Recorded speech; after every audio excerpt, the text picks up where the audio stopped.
Hello. I am assuming I'm live. It says I'm live, so I'm live. So hi.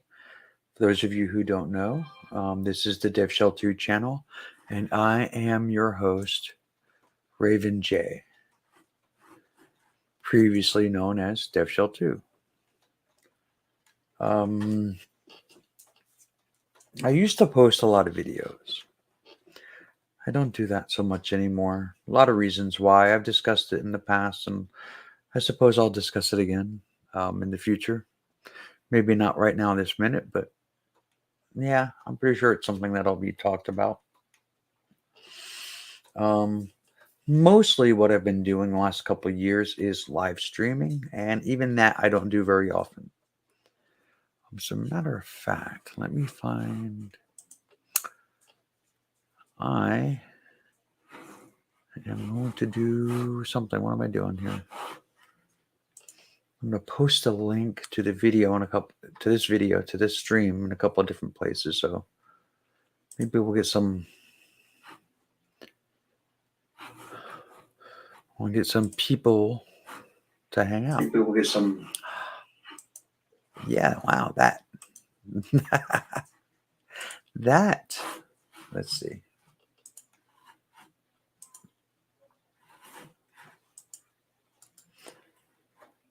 Everything is different. As far as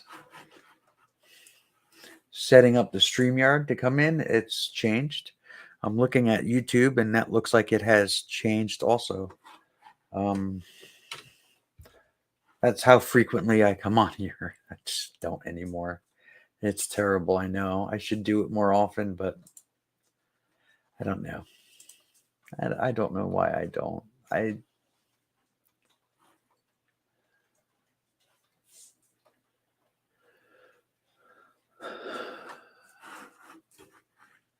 see. For those of you who didn't know, I got a new puppy. That's her back there. Her name is Sylvie. For my longtime viewers, you might remember Penny. She actually looks a lot like Penny. Come here, Sylvie. Here's my puppy. Come here. Come on. Come here. Come here. Come here. Come here. Come here.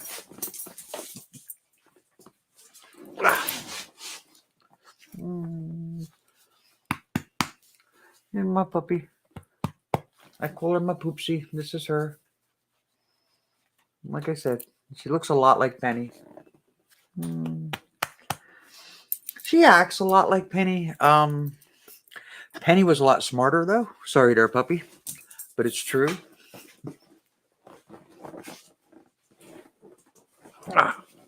What's the matter, puppy?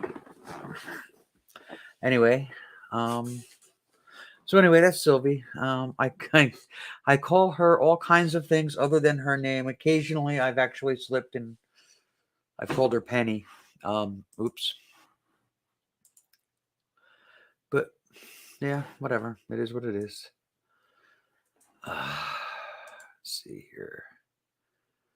What am I looking for here?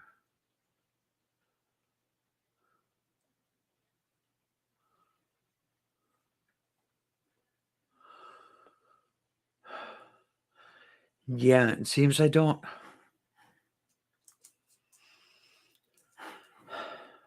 I don't really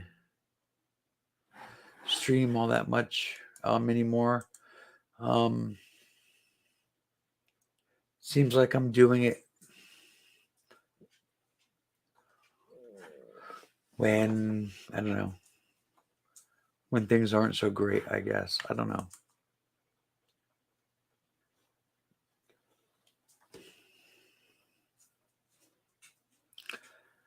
I actually invited Serious Mind to come in. I've also invited Agent of Doubt. I would have invited Autumn, for those of you who normally watch and know who Autumn is. But she and I are no longer speaking, unfortunately. I'm not exactly sure why. She unfriended me, and when I approached her about it, she didn't have a response, an answer that made any sense. And playing games sucks. You know, I don't. It's not 2008 anymore. Nobody wants to deal with fucking drama.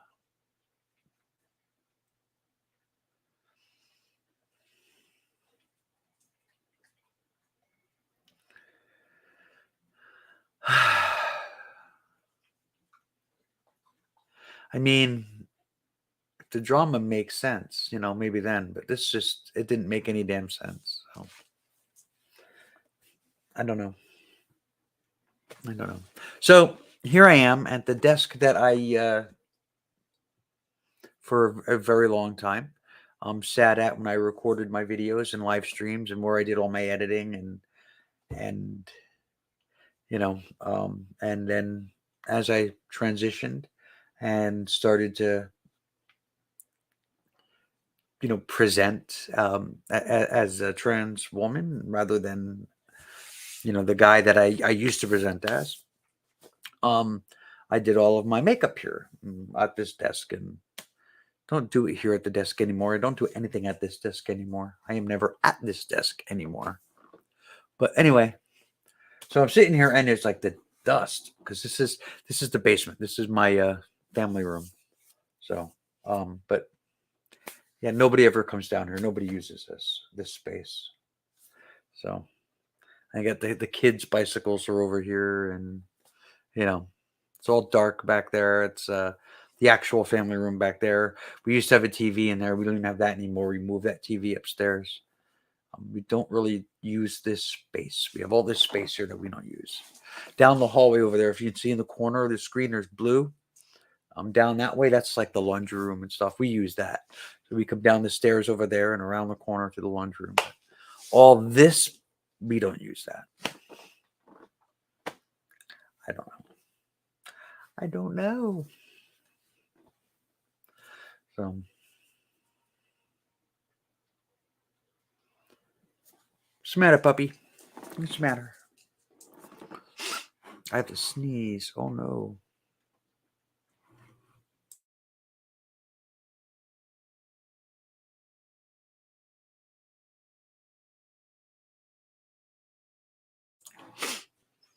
What else? I mean, there's a lot going on. I mean, I could talk about like a lot of stuff. I don't want to just like talk to air though. That's why I was hoping I could get somebody to come on with me. So I could talk about the title of this stream and the thumbnail.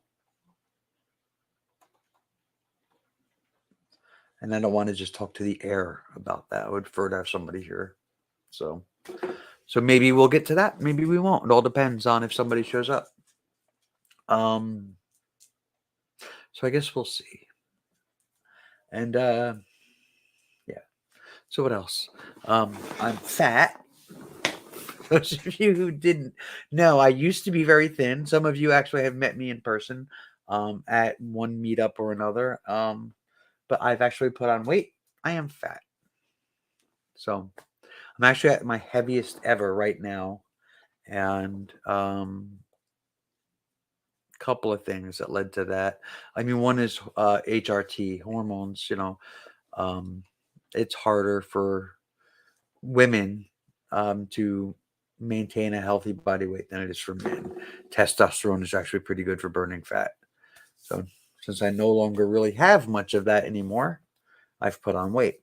So there's that. There's also COVID and the fact that I'm, for the most part, or at least for the last few years, most of the time over the last couple of years, I was just a stay-at-home parent. And I also do like to eat. I enjoy it. Right, puppy? Right? So I enjoy eating. So that didn't help. But I am planning on not just planning. I'm going to, get rid of some of this and take care of this, become more active. I found a dance class that I'm actually going to start going to. What's the matter, puppy? What's wrong? What's out there? So anyway, yeah, there's a dance class I want to start going to. I went to um, one session, one class, and it was pretty good. I mean, it was a workout, and I had a hard time keeping up. Not so much with the pace; it was more like the steps. I am not very coordinated. Um, I can't dance, and I have no rhythm. But um, it's good. I really should go and put some effort into it, and so on and so forth.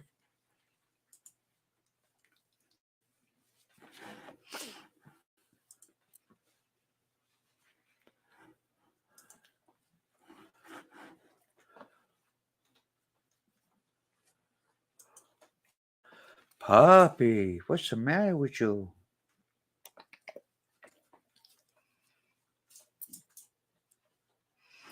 Hey, I had a feeling you were going to come in. What's up, Jonah?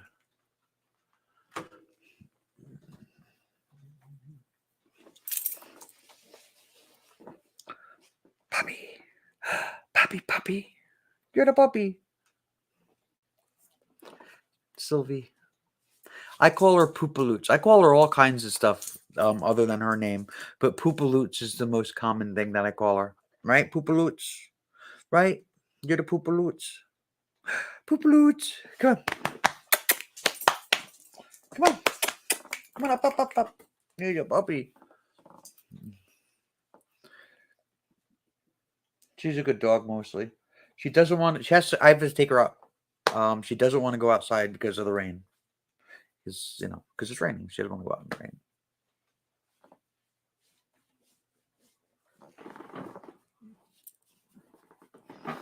Are you looking at your reflection or can you see something out there that I don't see? Which is it, puppy? So, Jonah, how are you?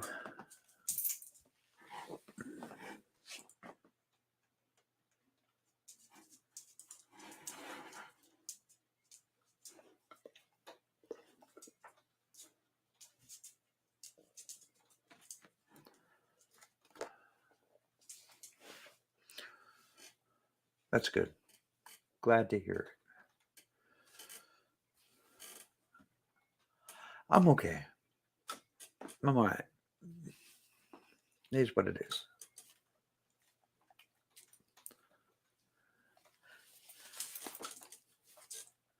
That's good. I'm glad to hear it. That's very good. I mean, mine too. I'm on a pretty good track. As far as like me, and family and all that kind of stuff. I have no complaints. Um, we're doing pretty good. There's nothing that has changed drastically. We're all in a pretty good place, but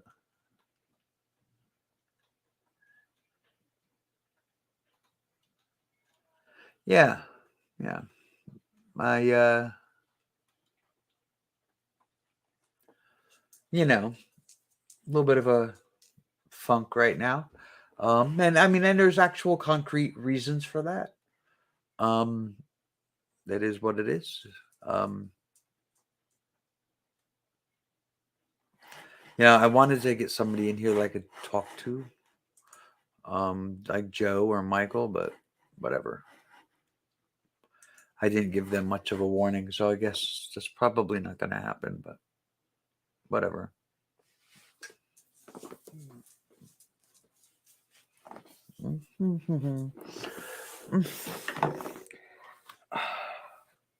I am overdue for color. Actually, I have an appointment in about 19 days. I am going red. I'm pretty happy about that.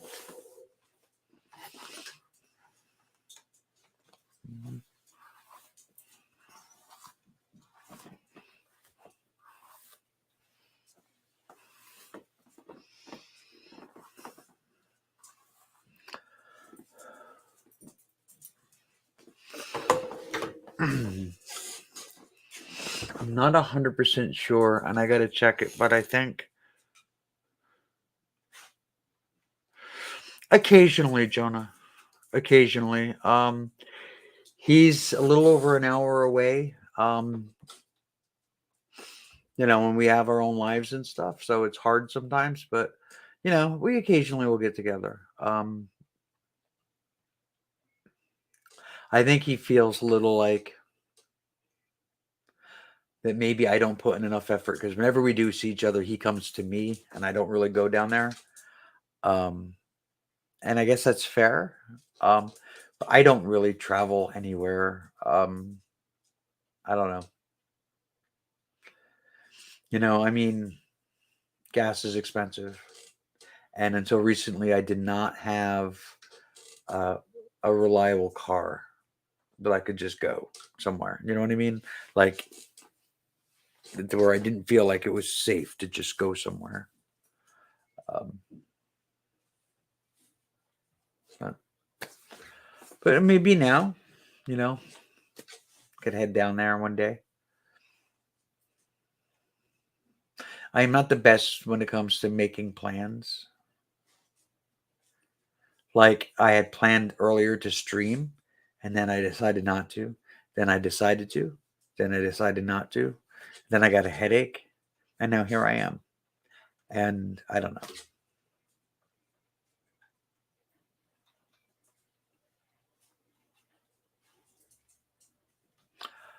I do believe that I need to start following through with my friends and not canceling plans. That being a problem has that my canceling plans and stuff being a problem has just recently come into pretty sharp relief. So I need to pay attention, and I need to not do that kind of stuff.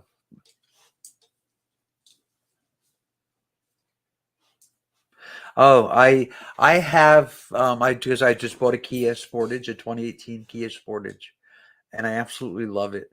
I've only had it for a month, and now the brakes are grinding already, and I'm like, I just bought the fucking car. I don't have money to be putting into this for brakes. What the fuck? But we'll see. We'll see what happens. I don't know.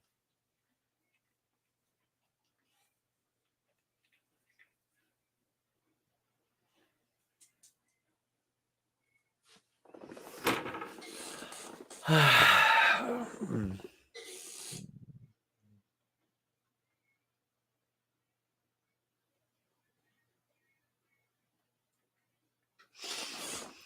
Let's see. What do these do? If I'm the only one on, do these do anything? No. No. No. No. No. No. Doesn't do anything. Oh well.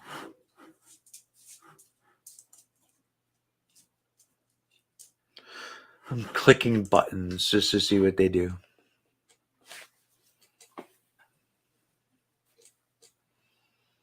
Hmm.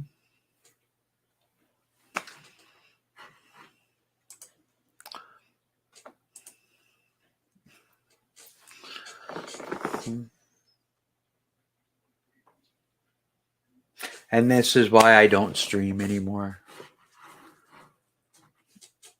As I sit here looking fucking stupid, like I'm waiting for somebody to troll me. YouTube has become such a fucking waste. It's a wasteland. It's a shame. I used to really enjoy it.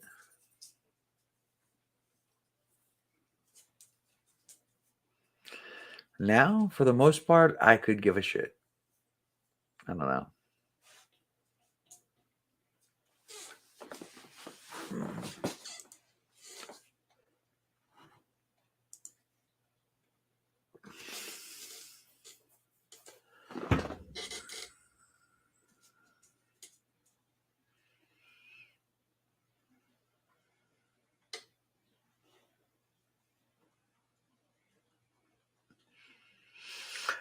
Yeah, I don't even know. I don't even know.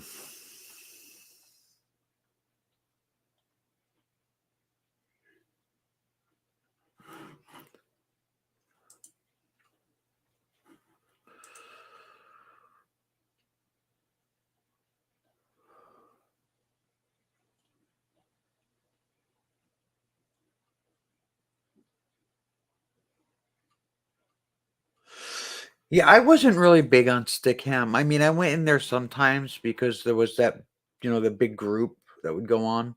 And I was on camera a few times on there. And I mean, I met some people there. It's where I met William Cardinal and um my lovely dame. Um that was where I would get to interact with people that were, way outside my what I would normally consider my friendship league, like DOS American Atheist and um, you know, all those people. Avi, Jasper Avi, yeah.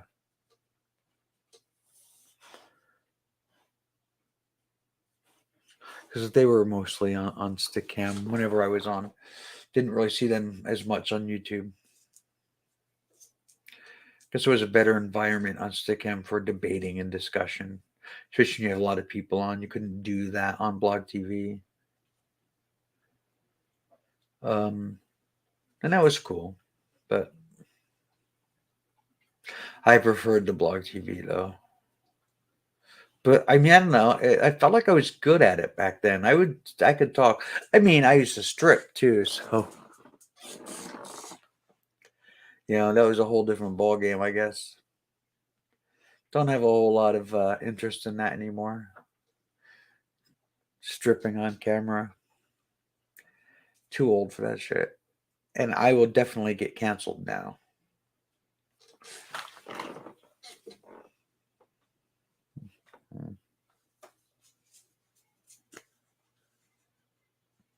But yeah, I mean, Stickam, I would go on there sometimes to hang out with the smart people,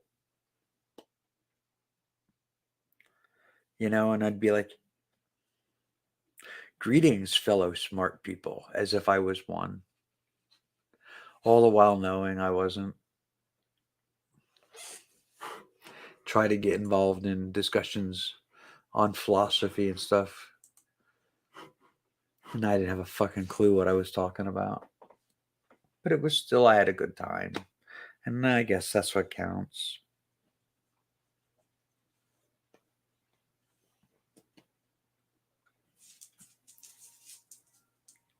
Isn't that right, puppy? Isn't that right? Yeah.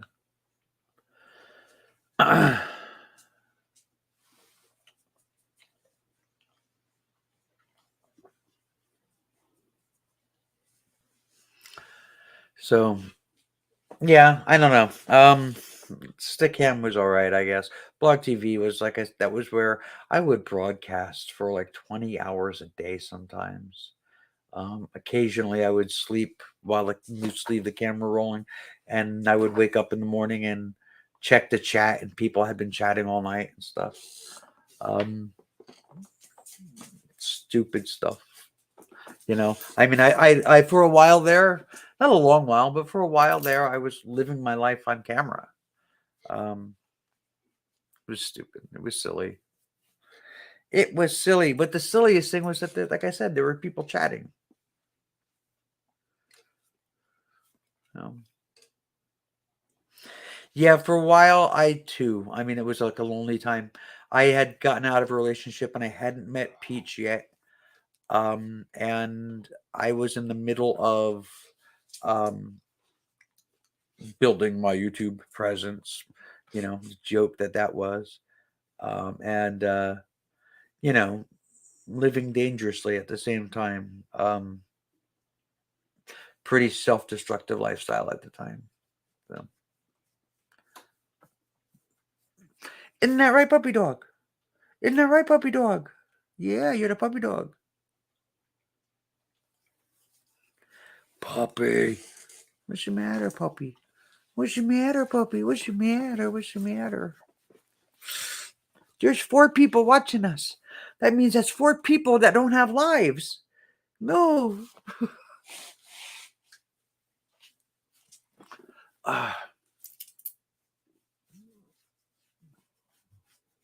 I'm getting so old. When did that happen? What is up with that? What's up with that, puppies?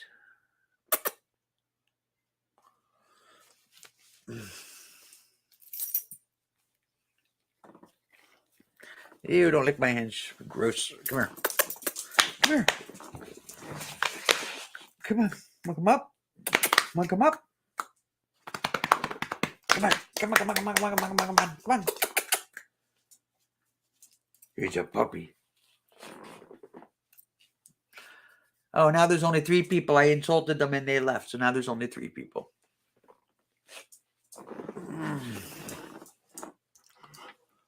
Puppy, puppy, puppy. Puppy, puppy. I just wish that, people come in, they would chat, not just like look at me flailing over here. Because that's what I'm doing. I'm flailing.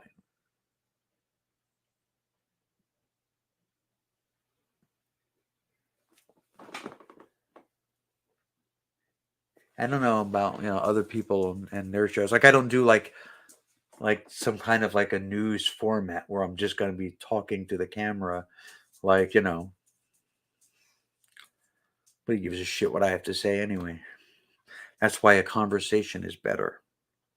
I prefer the interaction. Isn't that right, puppy dog? Still got to take you out, dog. I don't care if you don't like the rain. I don't care. I don't care. Boop. I don't care. Boop, boop, boop.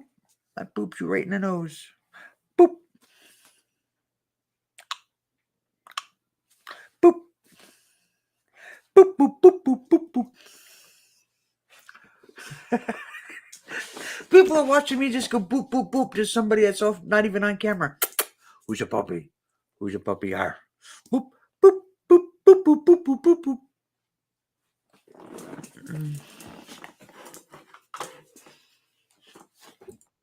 Hello. Hey, Joe, what do you know? Nothing. Absolutely nothing. That's not true, actually. I've known you quite a while, and you know more than nothing. Well, I know. Yeah. Well, that's true. I do know lots of things, but I don't know. Kind of out of sorts today. You okay?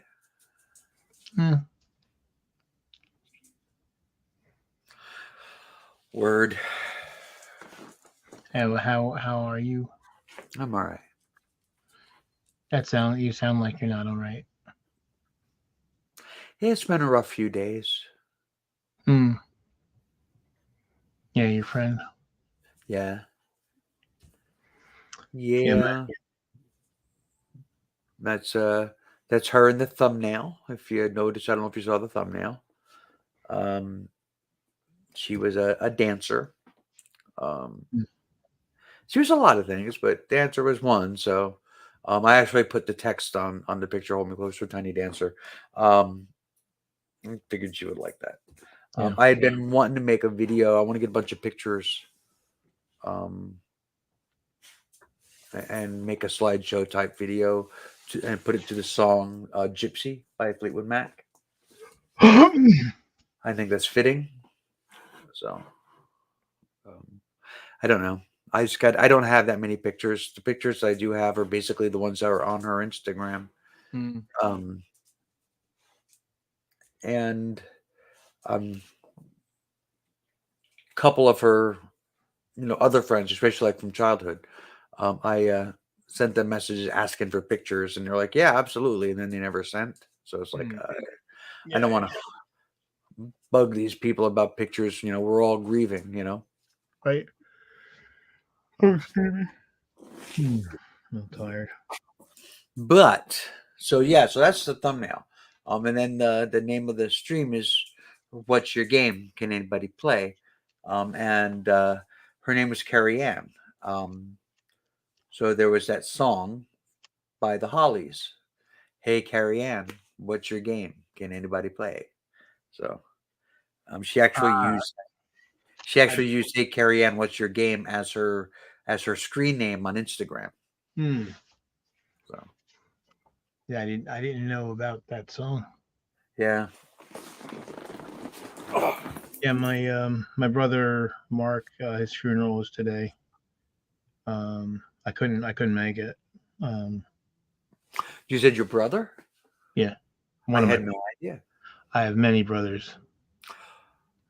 Oh, Um, didn't know that I didn't either. I didn't grow up with them. You know, different, same father, different mothers. Um, I think I told you, Dad, nailed everything that moved and half the things didn't. Yeah. Yeah. Yeah. So, I would have liked to have gone, but for one, I would have had to go travel yesterday, and there's just too much stuff with work. Were you close? No, I mean I didn't know him super well. I probably the most amount of time I spent with him was this past summer. He came up because he knew he had cancer, and he knew that the prognosis wasn't good, so he came up, for like one, kind of like a last hurrah kind of. He looked really good when he came up. I was actually surprised that he was as sick as he was, you know, um, and spent a few days with him. He came up and made the rounds, so to speak. Yeah, Yeah. exactly. And so and he barbecued. Yeah, he made ribs. He made ribs. My brother Ronnie made ribs, and then they were asking me to, like, which one was better, and Mark's were better, like by quite a bit actually. And I would have liked to have made cooked them with him. Right. Know how he did it. Yeah, he did send me. Well, actually, he didn't send me a recipe or ingredient list. He took a picture of all the ingredients he had laid out on the table. And he took a picture and texted it to me. See, that's the thing. I would say out of all my siblings that I know, I probably knew him the least because he lived down south, and so I first met him when at my sister Lillian's funeral, and he was up here for a few days, and then one other time he came up. He needed to get up here, and I got him a ticket, and then that, I mean, because my other brothers live up here, so, or at least the ones that are because basically my father was married to a woman named Josephine, and so all of the rest of the brothers that were her sons, they all live around here, so I know them better. But it's more of a, so it's kind of like he and I did get along though, and it's kind of like the regret that we didn't get the chance to know each other more. And that, and like a couple of friends, another friend of mine is going through some stuff, and when he's going through stuff, he tends to self-isolate, and so you're kind of cut off, and so you can't really do anything to help him. Right. And then, like, for me, even if the people I'm with are going through struggle, if I'm with my friends, it still makes me feel better, just being with them and everything. And so, and then when I'm struggling myself, and then I'm cut off from somebody, it's like, oh, it makes you feel even more. If you're feeling apart, it makes you feel even more apart. But I don't know, I'm just trying to figure shit out. And Yeah. No, I understand. I hear you. Yeah, like me, I don't know. When I'm feeling bad, I kind of like say like I'm gonna isolate or like I want to be left alone, but I don't. mm. So I I reach out in all different directions for comfort and stuff, and yeah, I'm kind of needy. I know. Right. That's all right. I mean, I vacillate. I mean, there's times when I really do, like, legit just want to be, self isolate, and I'll do that for a while, and then I'll go, oh, I need people. I can't remember the term. I heard a term for it recently. There are people who oscillate between being introverted and extroverted. There's a name for it, and I forget what it is, but I realized that was probably a better description of me than either of the other two. Yeah. And it also depends. It's also contextual, right? I mean, usually if I'm in a crowd of people I don't know, I don't usually do well, but on a rare occasion I do. Like, there's these odd times where I'm just like, hey, you're a person. I'm going to start talking to you. Yeah, and I just do, and it's weird, but it's rare. So I don't know.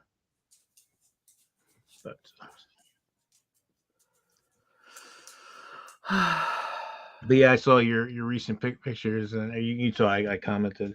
But it's funny. I was talking to Suzanne about it. I said, when I see you, and obviously we know each other for a long time, and when I look at you, sometimes you don't always look that different to me from before.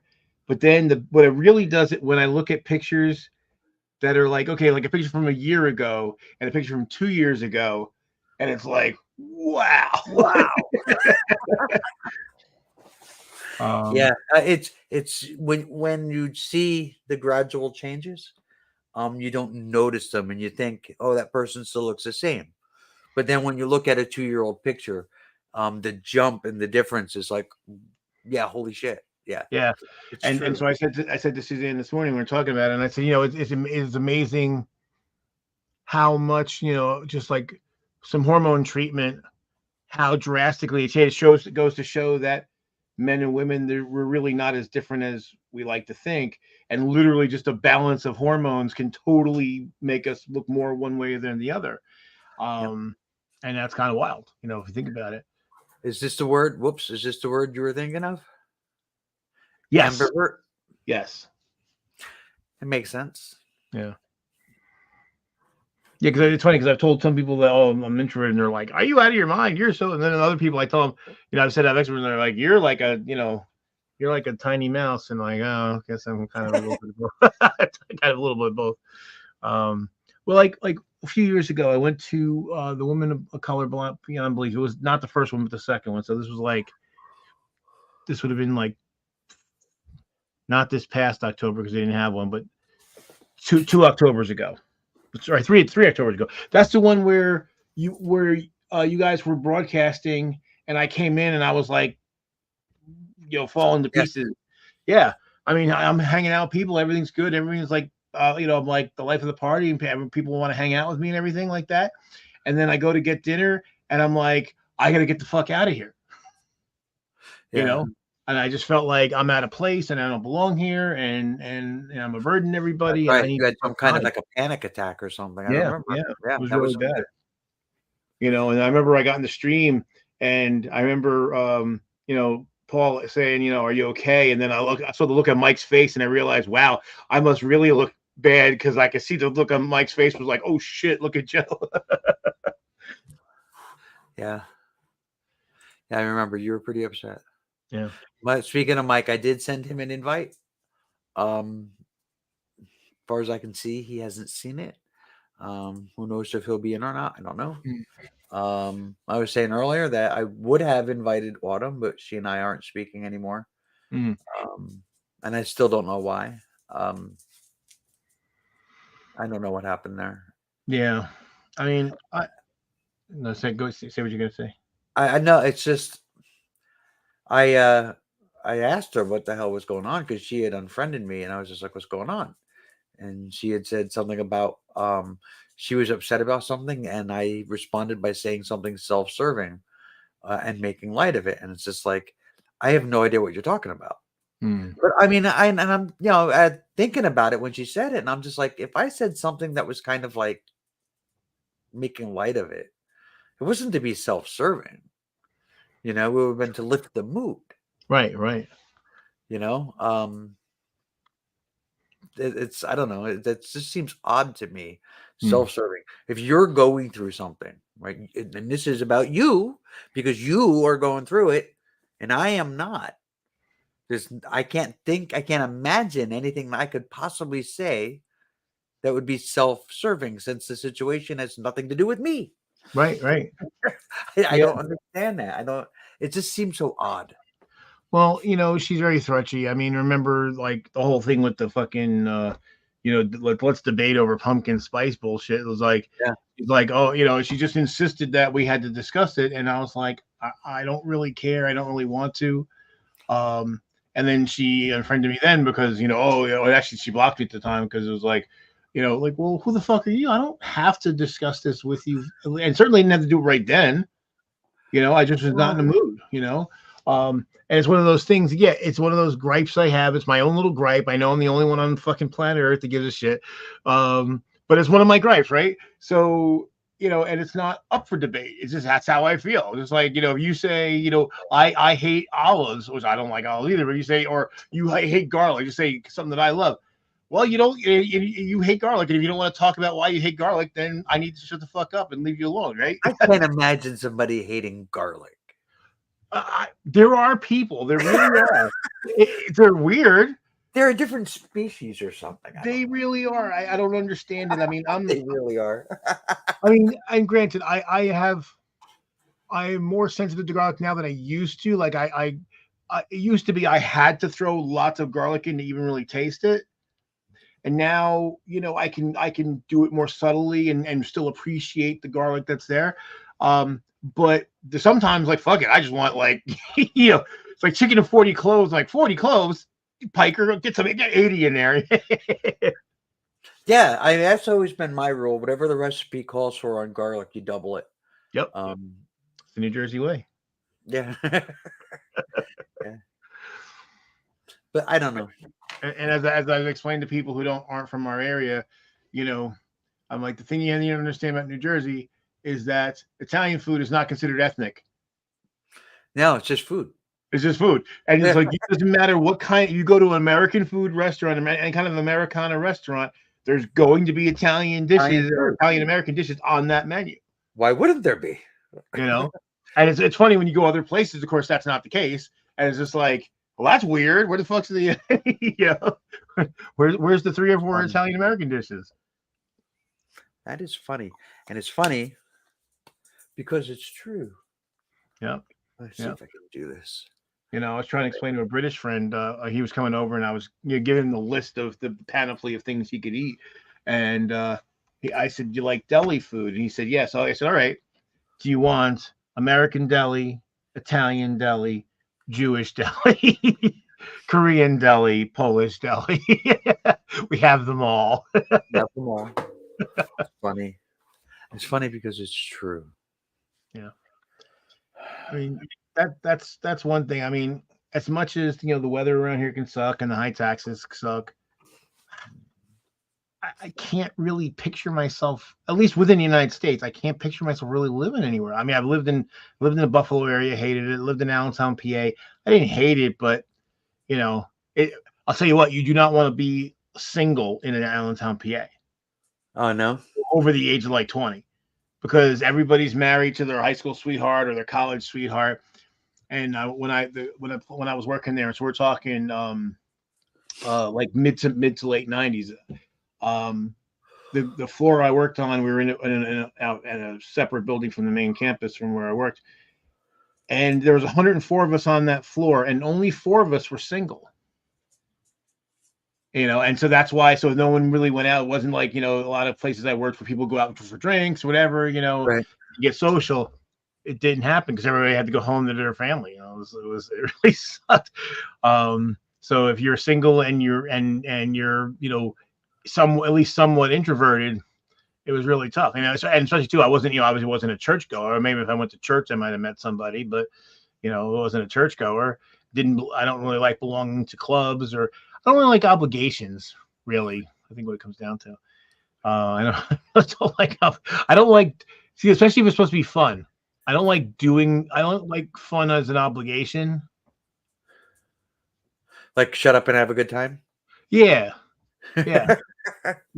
I mean, even to the point where one year Suzanne got me a subscription for massages. I love massages. And it was like one a month. And you didn't have to, you didn't have to do them all you could like, compact them. But I basically didn't go most of the time because it's like, I feel like going now, and then I ended up going like 6 times in the last 2 months. And even then I still had some that I didn't use because I just, didn't have enough time. I'm not far from, I'm not far from Bucks County. Mm. Who is that? Raisin. I don't think I know Raisin. She was whose stream would I always see her in? I don't even know. Oh, I just want to say thank you to Jonah too for saying I look good, even if I don't. Hey Joe, looking good. Oh, that's right, pimp. Yeah, I don't. I don't want to badmouth pimp. I don't know. That dude is something. I can't even. Who's that? Pimp Monk. You Oh, know I don't Pimp know Monk? who it is. No? Oh, and to answer Jonah's question, yes, Jonah, Raven and I have hung out many times together. Yeah. Well, I was Not a- talking about that before you came in. That I'm not a very good friend. Because when we do hang out, it's all the effort to hang out is on you. And I know that. You've never said anything, but I am aware of it. So if that helps, Yeah. I'm Well, I mean, aware. up I'm until aware recently. that I'm a bad friend. Well, I mean, up until recently, you didn't even have a vehicle of your own. That Well, that's what I. That's So I exactly what understood. I was saying before you came in. Yeah. Um, So I yeah, understand. I mean, I had a crappy vehicle, and now I got this. Now I've had this a month. I was driving it tonight, and I can hear the brakes crunching, and I'm like, Mm, "What the hell? It's only a month old. Well, more than a month old, but I've only had it for a month, yeah, which is yeah. worth a lot." Hmm.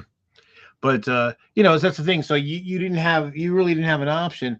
And so I mean, and that's why we haven't hung her out more, simply because sometimes I'm like, well, I'd really like to see Raven, but geez, I really don't feel like driving up to Vernon, you know. And But I understand that. Like I am rarely, and I know you're rarely up this way because there's nothing up here.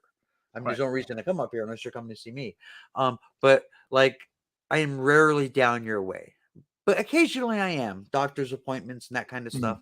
Like Livingston, which isn't terribly far from you. No, not that for 20 minutes. I've had an appointment coming up in Livingston, I think soon. And actually, I have another doctor. I'm supposed to make an appointment with the Livingston, Hmm. at the ambulatory center there. Oh, okay, Um, yeah. you know where that is, right? Right by the Hebrew school, Yeah. the Kushner Hebrew school. That's the Kushner Hebrew school.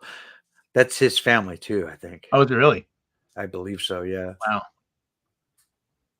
The four scariest words in English language. Let's have some fun. Could be. It all depends. Yeah. I mean, it's kind of like, one thing I broke away from a long time ago is, when you go on vacation, so you're somewhere, it's far from home, and so you feel obligated. Well, I'm here, so I have to do X, Y, Z because that's the thing everyone does when they're here. And I realized after a while, like, but I don't want to do that. Like, and people are like, oh, how could you go there and not do this thing? I'm like, because that thing is fucking boring, and it's the same thing everybody else does. I want to do a different thing. Usually, I want to hang out with people from the locals and eat, drink. That's about it. Yeah, I don't generally care about, like, yeah, we'll do some stuff. Like I went to in the UK, I went to a malt house, I went to a couple breweries, went to some castles, you know. So okay, so here's the thing, Raisin. When it comes to Pimp, Pimp Monk is hilarious. He's kind of nuts and crazy, and he's hilarious. But he's said some things that were transphobic, and that kind of turned me off. And you can't talk to him because he turns on a dime, and he goes from like loud and crazy and hilarious to looking like he's completely zoned out and stoned out of his mind and can't move and catatonic like that. And then back again just as quickly. And fuck that shit. Yeah, I mean, I there's only so much that you can take, yeah, I mean, I've got a friend who they're generally trans accepting, but they've been kind of roped in by the whole, trans in sports thing. And so he's teachable. So I make the point, like, that, that, hey, well, the only thing that all the people who are saying that it's going to be terrible for cis women, they keep pointing to the same trans woman, this one time. So it's like having, if trans women won one thing, that somehow that's a major problem, and then that same trans woman, lost to that same cis woman another time. So so it's not having been born in a male body is not an elixir to victory. And Yeah, neither is the trans women in sports discussion. I hate it. Hmm. I hate it because there's way too much weight put on that one topic. Yeah. As far as like its importance. And sure, I mean, it's important to the people who are engaged in those sports, especially the women who are engaged in those sports alongside or against the trans women. I get it, and in most cases, it would make sense to me. And whether it's backed up by science or not is kind of beside the point. Yeah.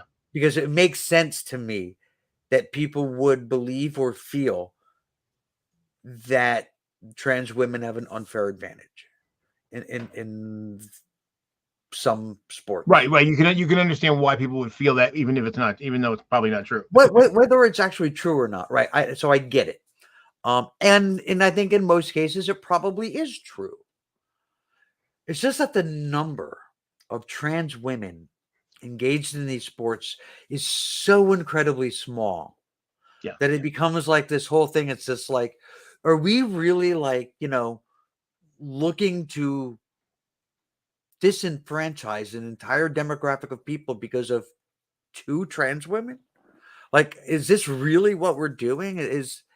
Well, that's the thing. I mean, yeah, trans people in general are it's such an exceedingly small population to begin with, and then the number that are actually interested in sports, and that's the thing. And obviously, you're talking about, the number of trans people overall is tiny, and then only in what roughly half of the trans community is trans women. So you have this ever shrinking group. It's an ever shrinking group. It's like every time that topic comes up, it's like we're talking about a minority of a minority of a minority of a minority. Exactly. Can we just stop talking about it now? My God. Well, my favorite thing, though, as far as like obviously from the scientific side, so there's a I forget if it was high school or college, but anyway, there's this young woman who, she's a wrestler. I think she's probably, I guess, girls probably appropriate for her age, but she wrestles in the boys league, and she wins, and she actually is like one of the best wrestlers in the league. Right. There was just recently a girl hit in the news that she won a trophy, because she won the sports match game series show. Right. Exactly. Whatever. Tournament. And yeah, she won a trophy, and she played against boys, and it was just like, good for her. Yeah, and that was a cis girl, right? So it wasn't even a trans issue. So it's like, well, so again, testosterone is not a magical elixir to victory. Right. They talk about high school, right? Oh, trans girls in high school sports. Okay, so there's about 100, maybe 150 tops trans athletes in high schools in total in the entire country, which is minuscule. Which is. Why are we having this discussion? It is just so stupid. It's just any excuse to denigrate trans people, right? It's just, if we can't find legitimate things, we'll just make shit up, If people talk about Leah Thomas, her muscle mass and she's huge. Her rib cage and her lungs, she's got a massive amount of air that she can take in. She's got really long legs and big feet. She absolutely appears to have a multitude of unfair advantages. That's got nothing to do with me. I mean, I can swim to save my life, occasionally for fun. I ain't racing. Yeah. Well, that's the thing. I mean, well, that's like I forget. I wish I could remember who the guy was. There's some shithead on YouTube, right wing, There's a podcaster lot of type. those. Oh yeah, there's one particular guy. He was like, yeah, but the fact of the matter is, I could beat any woman, blah blah blah. And so there was a woman that challenged him, and she wiped the floor with his fucking face, and it was awesome. You know, it was fucking awesome. And then of course he had to make excuse. Well, she's had skill and practice. I'm like, yeah, but okay, yeah, okay. Thanks for trying to move the goalpost, you piece of shit. Like you said that it didn't matter. Yeah. It didn't matter how skilled she was. It didn't matter how conditioned she was. That you could beat any woman because you're a man and men are stronger. Blah blah blah. And now you can get egg on your face. You got the whole fucking you got a gross of them on your fucking whole fucking head. It's yeah, and that's the other thing too. And I'm just so people in general, and and the thing that pissed me off the most though. Okay, here's the thing. Okay, we both know that Bill Maher is a stupid piece of shit, right? We know that. So I one of the liberal slash leftist channels on YouTube quoted him because apparently on one of his other show that he does, he basically said that he basically acknowledged what you and I both know, that at the end of the day, the right wing, you can criticize the left for any excesses, but at the end of the day, the right wing is fucking dangerous.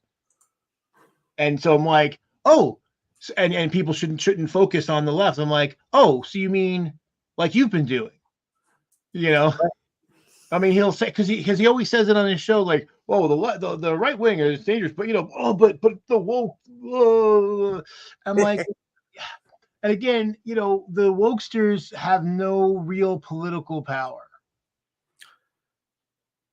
So, all right, everyone. I'm gonna interject here real quick, and just for like a station identification kind of thing, you're watching Dev Shell 2, Raven J on the Dev Shell 2 channel.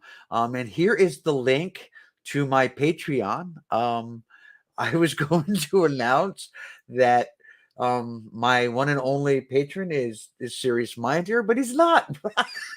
I just found out he is no longer a patron, Joe. Don't mean to put you on the spot. I just found it hilarious because I was about to he's my only one. Right here, yeah. And I just went on and checked. I was like, oh shit, he canceled that. Yeah, I canceled them all. I canceled pretty much all of them. That's all right. So the rest of y'all need to, the rest of y'all need to pick up the slack. So there's the link. Go to there and become a patron, and you'll get the satisfaction of knowing that you're paying for my hair color. That's Puppy. She's awesome. Can you see her? Come here. I can. Come here, Puppy. Come here. Come here. She reminds me so much of Penny. It's crazy. Come here. And she's glued to me like Penny. Oh, who's your puppy? Who's your puppy? What a good puppy. Yeah, that's another thing that had me down. A channel that I found last year, Puppy Songs. And one of their two dogs died like a week ago. And I just found out. And it's sad. Like, I mean, it wasn't that surprising because the two dogs you can tell they're old. Their faces are all white and everything. But he was having the dogs do these little sketches. Detective Lenny, and he was cute, and we just finished watching season 3. And I was looking forward to season 4 to see what, because it revealed that the pup that actually ended up dying, that she was actually, the villain behind the plot, and so I wanted to see what was going to happen next now that that's been revealed. Sketch, as in sketchy white dude. Oh! My goodness, doggy. You talking about sketchy white dude? Yeah, doggy's so cute. I know she's awesome. Yeah, she peed on the floor tonight though, and I was not happy. It's raining out, and she doesn't want to go out. So took her out, and he's hiding under the eave of the house. I'm like, come on. That's why we have pads. are the two little ones, Nemo and Lily. They don't. I mean, they won't stay out long. But even if it's raining, though, they'll still go out. Like we don't want them to go out, and they're like, "Oh, stop, please." So they'll go out, they'll get wet and muddy, and then they'll come in the house. Hello, Jackie. What was that? Did you hear that? Uh, I'm sorry. I was not like ignoring you, but Oh, that's right. No, I figured something was going on. But Flash is still going. He's gonna be 14 in April. Flashy, look at Daddy. You met Flash.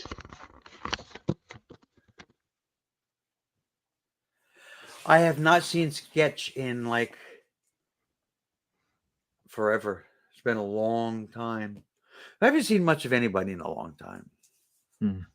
So Yeah, Flash is very floofy. Flash is floofy. Yeah, you met Flash. Yeah. He probably wooed you. Because people come in and go woo woo woo. Yeah. Sketchy white dude. Yeah, it's been a long time since I've seen Sketch. Like I said, I haven't seen anybody in a long time.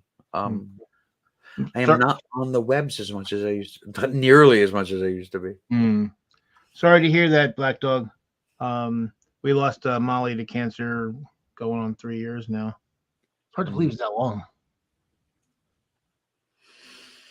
Yeah. Like George Carlin says, when you come out of the store, you know it's going to end badly. You're buying a small tragedy. It's true. It's true. My boss actually has a oh my god, I don't even know what breed this dog is, but she's absolutely beautiful. She looks like a giant marshmallow. And she's 13 and she's very old. And she fell and broke her leg. And they amputated. She opted to go for the amputation, and it's like the dog is old. And I mean, not just chronologically, she's old. She was having a hard time getting up and walking as it was. Oh, gee. And I mean, I don't think I would have opted for the amputation at 13 years old. You're already pushing the dog's lifespan. But not my decision to make. The dog seems to be doing fine. She walks around just fine on 3 legs. She can't go up and down steps though, but as long as there's no steps involved, she seems to be doing pretty good. So it does amaze me how, generally speaking, dogs, generally, take these things in stride in ways that humans generally don't or can't. Like if I lost a leg, it would take, if I ever adjusted, it would take me a long time. And dogs are just like, oh, this is just the world now. this is just the world now. So even Blitzen, when she got spayed and she had to wear the cone of shame, there was a point where I remember she's laying on the bed and she looks kind of dejected. And I could tell that she was, she was kind of like, and she actually let out a sigh. Oh, puppy. She let out. Do you see her back there? Yeah. You look so sad. Why you look so sad? No, don't be sad. And and I could see, and she was looking at the cone, and I could see the look on her face was just kind of like, well, I guess this is how life is now. I just have this on forever. I don't really like it, but And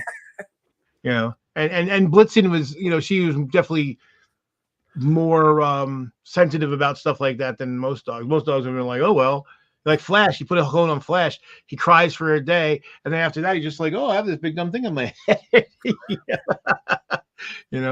Although we found the inflatable donuts much better. Otherwise, he gets stuck on things. That's what I got for her when we had her fixed. I got her the donut. Yeah. And I mean, she ended up popping it, but she handled that a lot better than she did the cone. Yeah. And the cone was always getting stuck on stuff. Like she would end up, bouncing around in doorways and stuff. Yep. Flash too, especially any larger dog because they got the really big cone. And the thing is, Flash is so inflexible. The last time he had surgery, I was just like, he can't reach the stitches. He can't. He's not that flexible. He can't bend that much. So we just ended up getting like doggy PJs, and that was fine. He, because I was more like so that the other two didn't, lick the wound.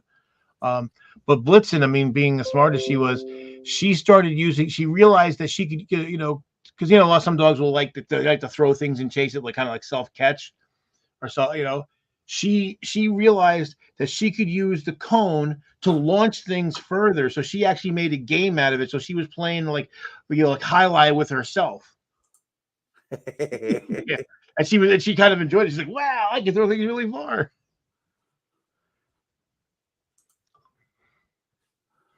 Yeah. I miss her. She's like, and you know it. I mean, same thing with Penny. I mean, I'm sure you love this one, but she's not Penny. She's not Penny. And I was saying earlier, before you came on, when I was talking to Jonah and Air, I was saying that she reminds me a lot of Penny. She looks a lot like Penny. She acts like Penny sometimes. She's not nearly as smart as Penny. I mean, she's not stupid. Yeah, she's stupid. She's stupid. But she's a good dog mostly. And she peed on the floor earlier, and I was not happy. And she was hiding. She, believe it or not, you saw how she's not a big dog, but she's not small. Right. She hides under the couch. Yeah, she gets under the couch, and she hides under the couch. Wow. Yeah, so, I mean that's the thing. Like Lily is kind of demanding like Blitzen, but she's more like Blitzen was a force of nature. She would demand. She was like, I want this thing. Ruh. Whereas Lily's like, oh, give it to me, yeah. Like she's more like petulant about it, and she's not as assertive. Although, and she gets very urgent when she wants. She's like, she's nuts. She's absolutely insane, and I love her. And she's pretty, and sometimes she looks like Blitzen, and since she acts, and she's not as near as smart as Blitzen. The one thing is she is more affectionate. Blitzen was like affectionate on her terms when she wanted to. Right. And then when she did, it was like, oh my God, it felt so good because you're like, oh yeah, because she would just meet it out really lightly, She didn't want you to get too used to it. Sylvie here is, I wouldn't call it affectionate. It's more needy. Like she cuddles, but it's not like a hey, I'm loving on you. It's more of a please, oh my God, please don't leave me. Yeah. If you get too far away, my world will explode, kind of. And it's like, dog, you need to chill out. Yeah. But she's a rescue, right? Yeah. That's probably why. Yeah. So Molly. Every time I leave the house, it's like she's just like, I'm gonna drink until I can't talk. It's just like, you can't even open a bottle. She's like, I'll do it. Yeah. Molly was kind of like that too, very clingy. It was particularly with Suzanne, not as much with me, but let's see. One thing that Lily does though that is really sweet because she gets lonely in the middle of the night, so she'll wake you up because she's needy. But then what she does is she likes to, if you're laying down on your back, she likes to put her head and neck across your neck, so her neck is touching your neck. Aww. It's very sweet. It's very intimate, and she like so she likes to do that, and she'll snuggle you, neck to neck. Raise it. I am a lot happier now than I was back in the 2015 time period. Whether it had anything to do with the election or not, I don't know. But now, obviously, a lot has changed. An awful lot has changed. Yeah. At least a little. So yeah, and I mean, in general, yes, I am much happier. I'm much happier with myself.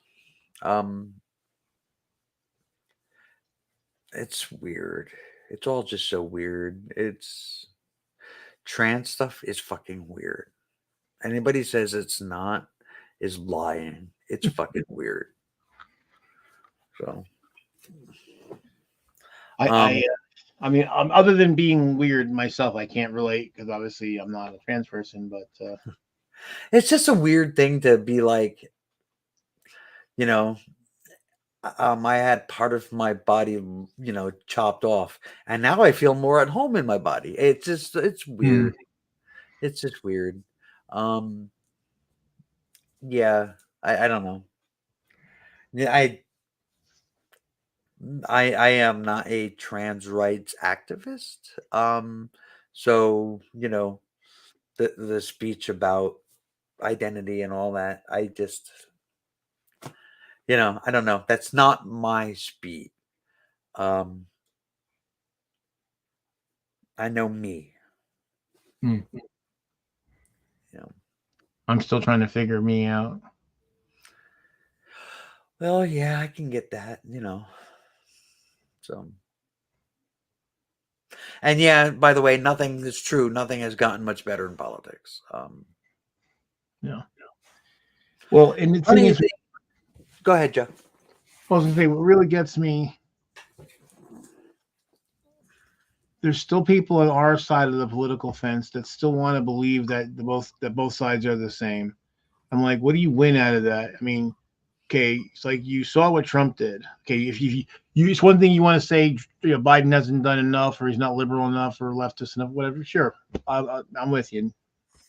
Fair point. Well, here's the thing about Trump. Trump doesn't have a political moral center. No, he Um, doesn't. he has no agenda. His agenda It's Trump. his agenda is Trump. So he has no real agenda. He has no political North Star. He has no real policy or platform positions. Um, he will go where he thinks it's going to be the most beneficial for him, where he can maintain a position where he could fleece whatever he can. So Right. whether that is a CEO or president, or dog catcher, whatever he feels like, you know, he can get himself in a position to keep himself there to continue to get paid. That's what he's going to do. Right. So what has happened is he's got himself in league with Dominionists. Mm. And I mean, in the past couple of weeks, they're talking about it a lot on the news. And they keep talking about Seven Mountains of Culture and Dominionism, and the new apostolic um why am I drawing a blank on this? But and I'm just like really I'm like screaming at like Joy Ann Reed will talk about it. And I'm like screaming at the TV at her. And I'm like, I've been warning people about this for a decade. Yeah. Yeah. I did an entire video series about these people 14 years ago. Yeah. And it's like people are just now finding out about this. So it's like, oh my God, you know how horrific it is to have seen this coming over a decade ago and spent time screaming about it, for people now to be like, oh, look, our government is completely being held hostage by these people who believe in the Seven Mountains of Culture. And it's just like, fuck me. Oh, and are authoritarian at that. Well, I mean, that's the entire point of their religion, though, is that they are authoritarian. Yeah. Like that's the entire point.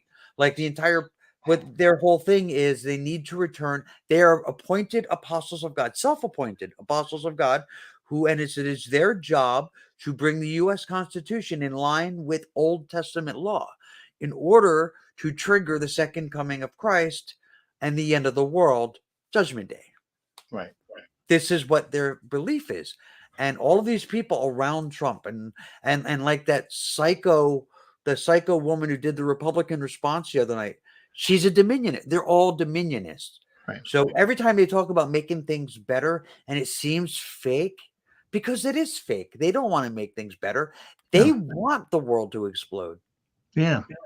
I mean, that's the thing. This is the thing I keep trying to point out to them. Like, understand, they say, well, the Republicans support Republican Party and their subsidiaries support Israel. Like, right, they support Israel, but they don't like Jews. They don't They're like anti, Jews. No. and that's the thing, and that's the reason why they try to, because they try to paint the left as anti-Semitic, because we don't just agree with everything that Israel wants to do, and it's like, no, these guys are literally, did you see the Nazi flag some of them carry, and how about at the convention in 2020, where they had a white supremacist and a neo-Nazi symbol on the fucking stage. The stage was a fucking neo-Nazi symbol. So the central belief of like the Dominionists, right, is that they need to trigger the second coming of Christ. And the way to do that is to get enough Jews in Israel to convert to Christianity and to reach out for Jesus. And that'll bring about the second coming. And the remainder get destroyed. Right. Well, everybody will get destroyed because it'll be the end of the world. Yeah. Nuclear annihilation is the end goal of this entire religious movement. So I'm like, look, so I keep trying to tell leftists and other liberals I know. So liberals kind of on board finally, but leftists are still out there and like, yes, I want universal health care too. I want a flatter, thing. I want, the rich to get taxed properly. Oh, I want all those things. But at the moment, we're trying to stop a Christo-fascist, autocracy from because, and it's very clear that they've been saying lately now, and I was watching a few people, news people lately. They're openly talking about, going down an authoritarian route, going down, ignoring the Constitution or throwing it out. The one guy said, "This is the end of America. Here's to the end of American democracy." Yeah. It's like. Yeah, they're not hiding it anymore. No, they're not hiding it. They're not hiding because they don't think they need to. They think they're in a position. They've got the numbers in order to do what they want to do. And so and what bothers me is that so each election they're like, well, the last time you said this is the most important election, and now you're saying it again, because it is, and it's getting increasingly more and more true every fucking time they win. Right. It's what I get really fucking frustrated with people, and there are people like in like local government and stuff that will say things that drives me fucking crazy. Like, oh, we lost Roe under Biden. The fuck was he supposed to do about it? Yeah. Did you not understand how the government works? Joe Biden has no power over what the Supreme Court does. That's right. Well, and that's really what it comes down to, Raven, is they do not understand, and especially there's a lot of people out there who are political novices, leftists especially, but they're not uniquely. But so they don't know how government works, and so what ends up happening is they look at the result and not the process of how the result came about. Right. And they say, well, you were there when this result happened, therefore either you wanted it to happen or you didn't care that it was happening, even if you didn't have the power to stop it. And I'm like, no, you douchebags. It's like there's still some people I know that still they get mad if you say that, look, Trump getting elected is what led to Roe being overturned, and they don't want to acknowledge any kind of culpability. I'm like, I'm sorry, but that's how fucking mathematics works. He got 3 justices on and totally changed the tenor of the court. And the thing is, and what really gets me is there's people that are arguing with me over who I told them at the time back in 2015 that this would be. I said, look, you don't have to like Hillary. It's not about Hillary. I don't care about Hillary. I care about the Supreme Court, and we needed to get the presidency and at least the Senate. Because here's the thing, Mike Johnson isn't just a young Earth creationist. He is far worse than that. He literally is a dominionist. Yeah. He is actively working to end the world in nuclear annihilation. That is his end goal. Yeah. And that's not me being hyperbolic. That is actually their religion preaches that is the only way to save anything, because you'll be saved in heaven by God. Yeah. He's so much worse than a young Earth. Like young Earth creation. I don't care what people believe. You know what I mean? I care about what they do. Right. And Mike Johnson is literally trying to end civilization. Yeah. And this is the reason why they don't care about, they used to pretend that, that climate change wasn't real. Now they've kind of acknowledged it, but they don't care because if the world's not around much longer, it doesn't make a difference, right? Yeah, right. It doesn't matter. So, yeah. Dominionism is the scariest thing that is happening in this entire planet right now. Sorry. It's, people If you don't believe that that's true, then you don't understand what it is. It really is the scariest thing that's happening right now, because they do actively want to end the world, and they are in positions of power. You Um, know, so and along those same lines. So I look at people that, because obviously leftists generally are anti-fascist, anti-imperialist, right? which is good. Which is good. I'm with them on that. But again, it's like, well, but okay, you guys are anti-fascist, but there's the fascists. So I get it. Biden's boring and he's not progressive enough and all that. I get all that. He's not a fascist. So if my choices are a fascist and a not fascist, I want the not fascist to do it. I would love for the day to happen where the debate in politics is between leftists and centrist and conservative Democrats and everybody in between, liberals and everybody else that comes in. That would be awesome. That would be That would be awesome. awesome. Yeah, But we're not there right we're not now. there. You It drives me crazy. So I've had this conversation with somebody who won't be named, because I don't want to bash anybody. But you know who she is. Anyway, so it was like, the first time around with Biden running for office, when he won. And people are like, oh my God, this old man, and he's out of touch, and he's so conservative compared to what we need. And it's just like, at the time, it was just like, Joe Biden is running the most progressive campaign, the most progressive platform. He's running on the most progressive platform in the history of the country. Right. Yes, but it's not enough. Okay, but this is the most ever. And maybe you're right. Maybe it's not enough. But not supporting him is going to get you less as far as he would. Right. In fact, you're going to get regression because the other guy. So while Joe Biden may not be, favorable to all the things you want, in fact, I'll say he's not favorable to all things you want. The other guy wants to roll back what you've already got. What you already got. So it's like it's like mind-boggling to me, this whole thing. I get it. The climate crisis was a big one for this one particular person. Yes. And it's just like, yes, you're right. We need to take action, and it needs to be substantial, and it needs to be immediate. And if we don't do this, people will die. Correct. Absolutely correct. But if you don't vote for the guy who's going to get you the closest, you're going to end up further away. And I don't understand why that's hard for people to understand. Well, and again, that person you're talking about, and I remember them saying specifically that, because like if we don't do something drastic right away, that there's going to be effects, and that's true. There's going to be, and in fact, we're past the point now. There's going to be negative impact. We know this. Right. So basically, their argument was, well, since there's going to be negative impact, it doesn't matter. I'm like, oh no, dear, it can be much, much worse. Like the other guys want to hit the accelerator. So whether we fall off the cliff in 5 years or 50 does matter, because maybe in 50 years we could find something new. So lessons grow at very least. As far as climate goes, there has been good news. Yeah. Like there was it was a couple months ago, they were saying that the science is no longer backing the idea that hundreds of years of damage is baked into the equation, that no longer appears to be true.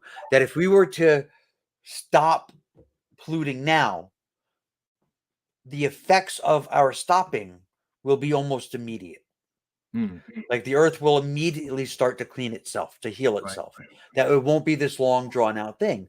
And it's just like, that's fucking fantastic news.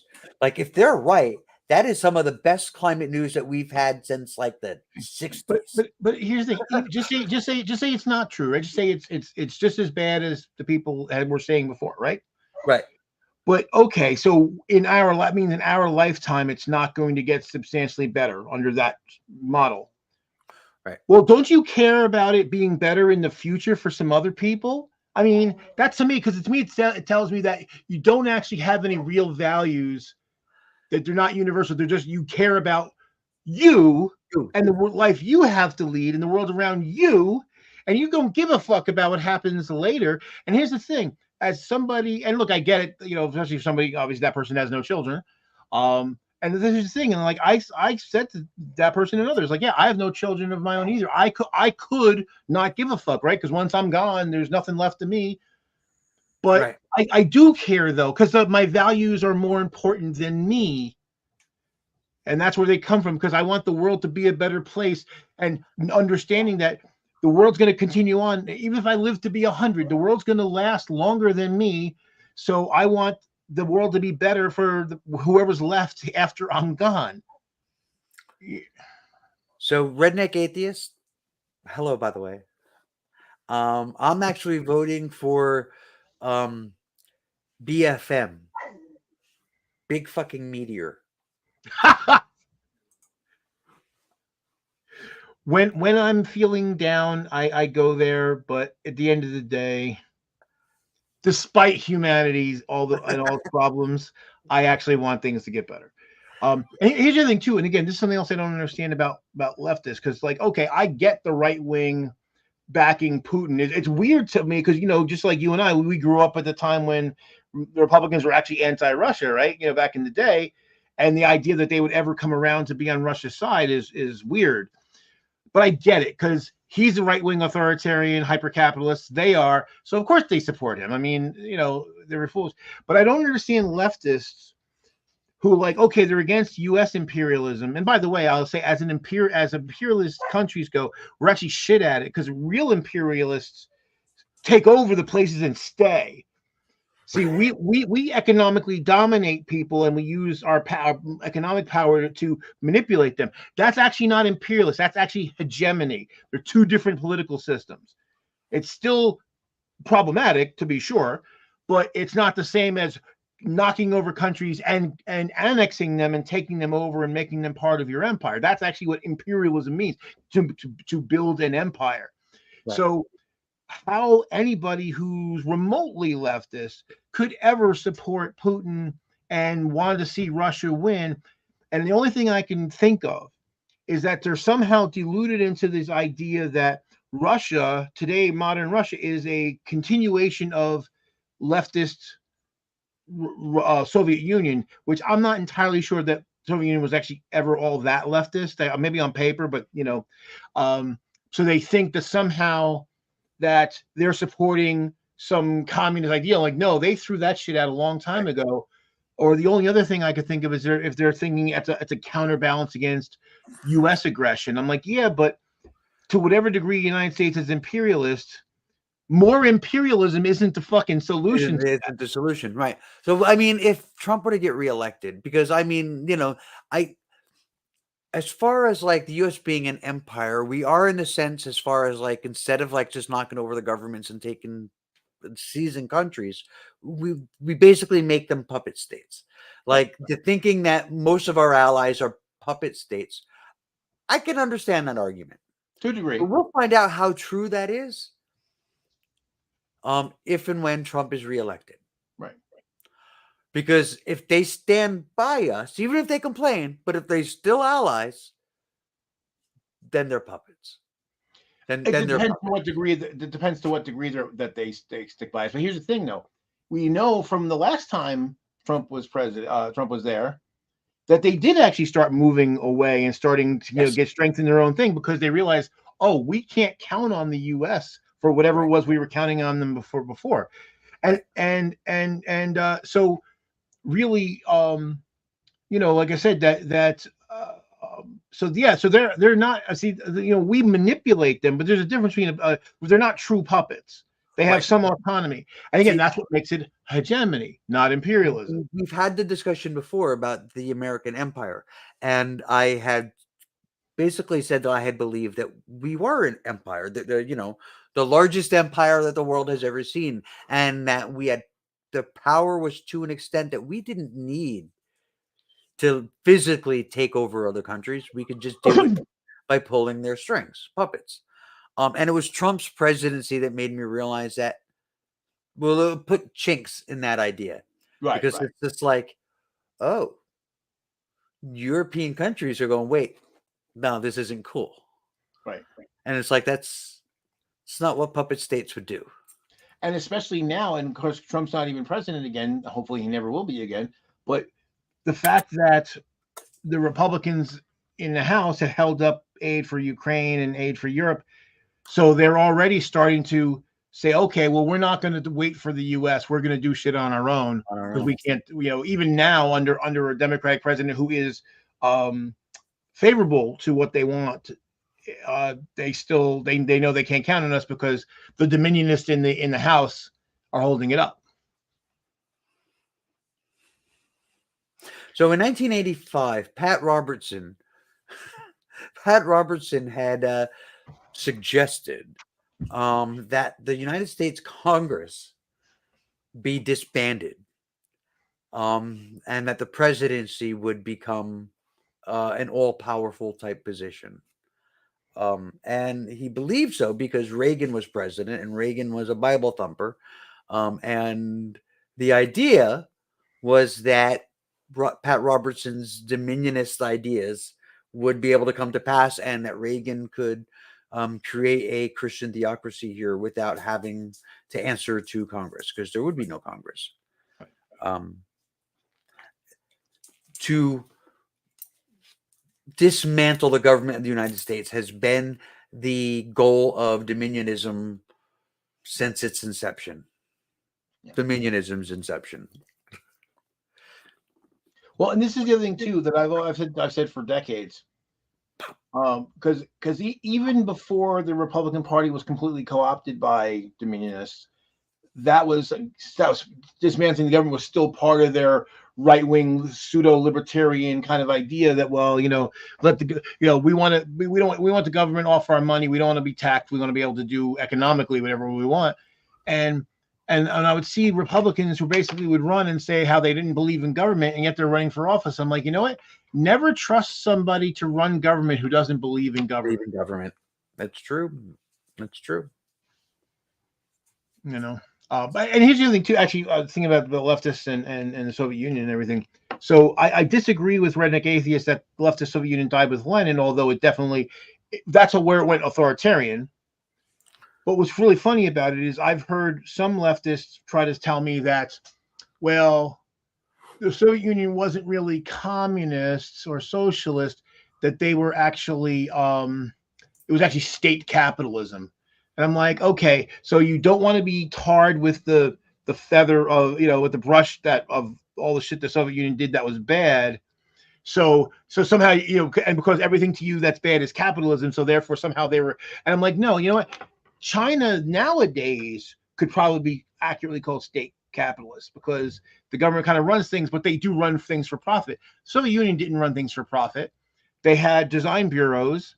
And so it was an authoritarian socialist state. It wasn't really communist because communist state would be stateless, ironically. But it was socialist, but the thing is, the problem is, of course, and I get why they want to separate, because socialism doesn't have to be inherently, autocratic. It just was because Stalin was an autocrat, So speaking of capitalism, here is the link to my Patreon. I am a capitalist. So if you would like to help pay for my hair color and, cosmetics and, that kind of stuff, pitch a couple of bucks to my Patreon. The link is right there. It'll, make everybody happy. It would actually help lead toward world peace. So one thing I noticed, the longer that I'm on hormones and the further along my transition gets, and I'm getting older, I'm starting to get like all this in here. Like I'm starting to look a little bit like Jennifer Coolidge. I guess start talking like that. I don't know. Yeah. Well, what you can do is you can get a cheek job where they'll like plump up your cheeks. So because you're getting I think the word you're looking for is sallow, where the cheeks start to sag. I'm getting old. That's what happens to elder women. I never wanted to be an old lady. You wanted to be a young lady. I wanted to be a young lady forever. Yeah, I wanted to be. But I didn't spend a single day. Yeah, you kind of missed out, really. I mean, All of it. I missed all the good stuff. if you could have gone through all this, 20 years earlier. Pretty soon I can get a senior discount. I keep I already can. Is that shit? I keep getting phone calls about stuff like your senior medical benefits. I'm like, your mother's a whore. Like,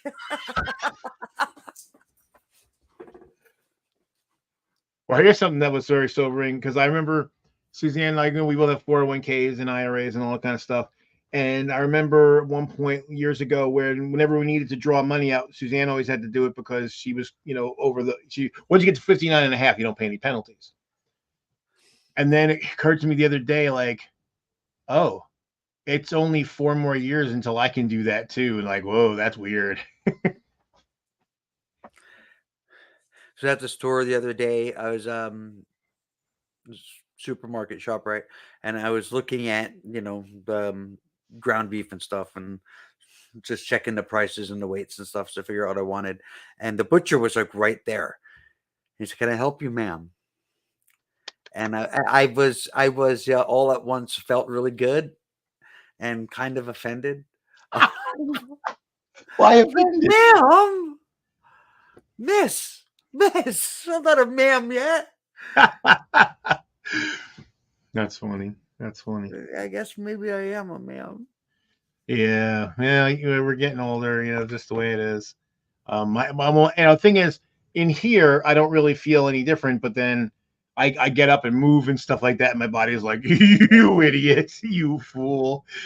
Yeah, if I were to get up now and walk, I'll have a little bit of just for the first few steps, a little bit of a wobble and stuff. And yeah. Well, it's really bad too. My right knee, both my knees are bad, but my right knee is very bad.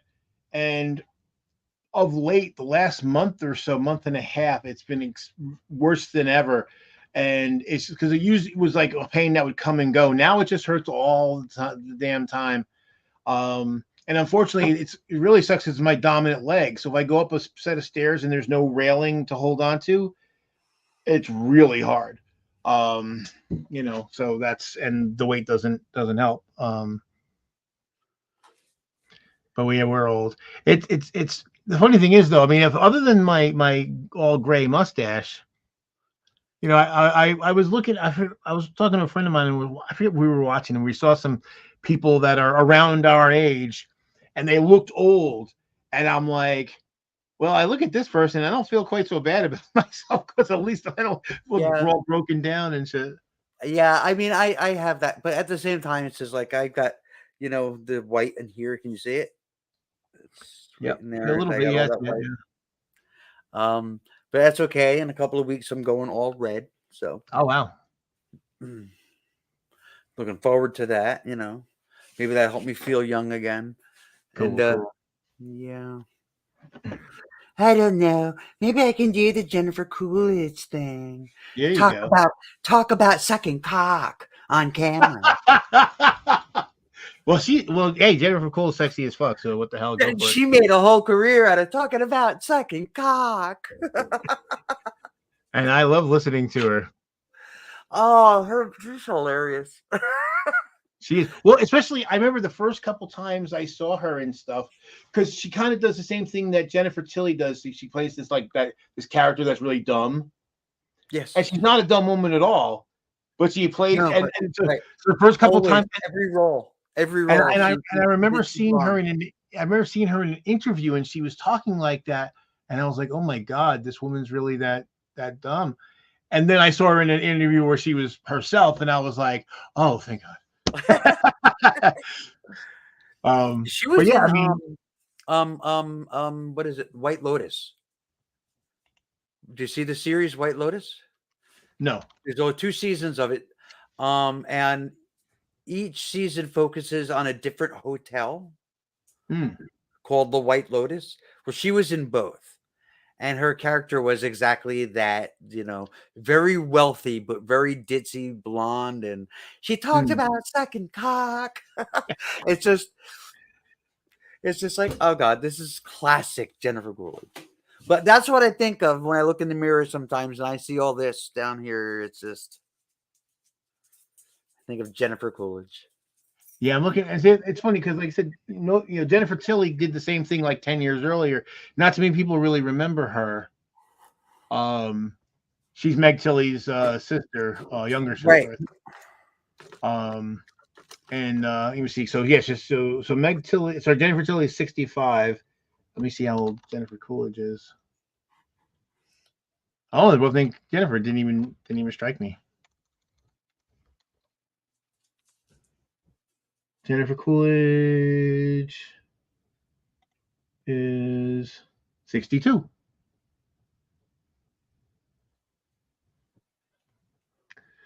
But Wow. Wait, Jennifer Tilly's how old?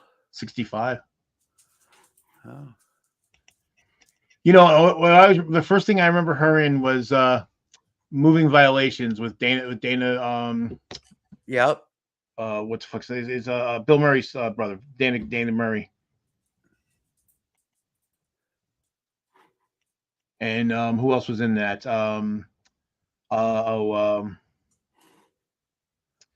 Wendy Jo Sperber.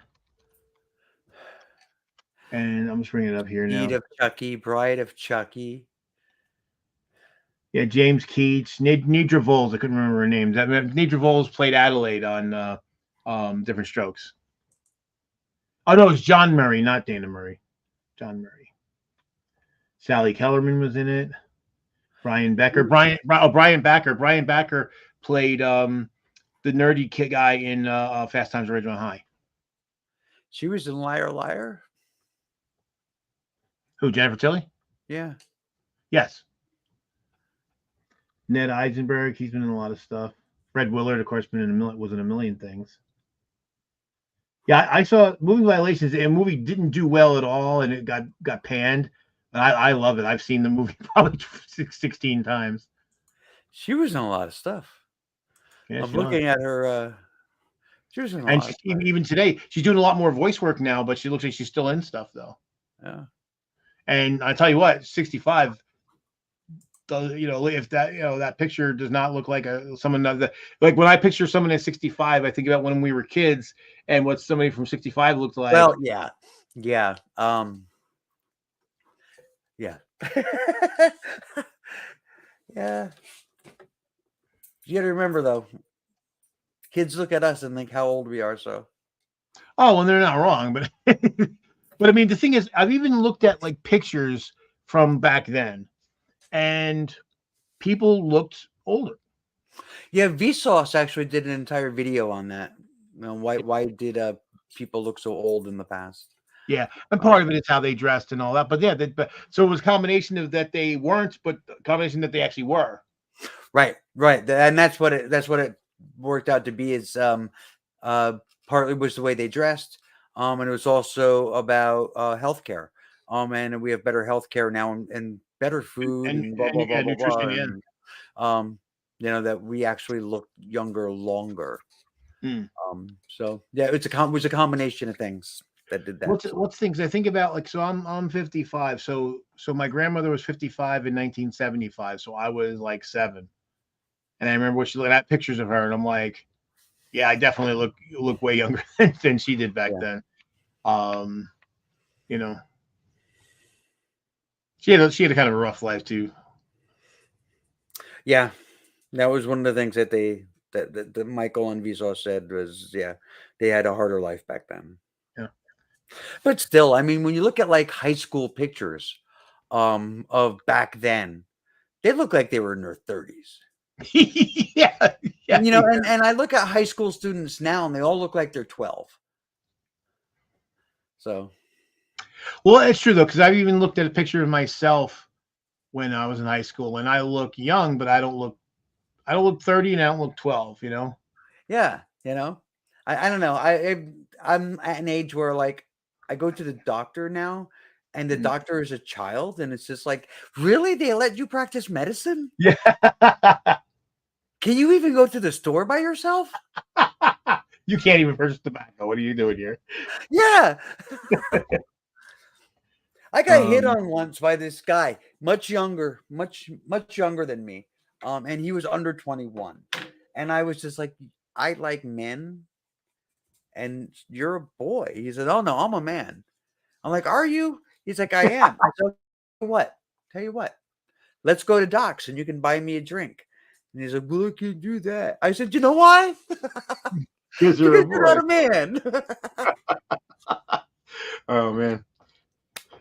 Yeah, I was buoyed. If I think you probably saw the post, it was probably about 2 months ago now. I was buoyed because some woman at the I went to see a show in New Brunswick, like a 1-man play, and after the show, this woman was chatting me up, and I was like, that's something that doesn't happen. It hasn't happened much, so that when it happens, it's like, whoa, Whoa, that's cool. Very good. yeah. Didn't let, yeah, but of course the shine wears off after a while. But it felt good at the time anyway. It's funny though, because like whenever any woman time I had a woman tell, well, with one exception, anytime I had a woman tell me that I was physically attractive, like nice face and whatever, they're all lesbians, literally. I like it's like wow. So I was like, well, yeah, that doesn't help. It doesn't help. It's like I appreciate it, but it's not going to go anywhere. So it's like lesbians think I'm amazing looking, Funny. It is funny, Joe. Yeah. That's been my my luck. Come on, people, talk. Why is everybody like just so not typing? I don't know. We've been saying all sorts of stuff. Right? They should be typing up a storm, and you think they would. Yeah.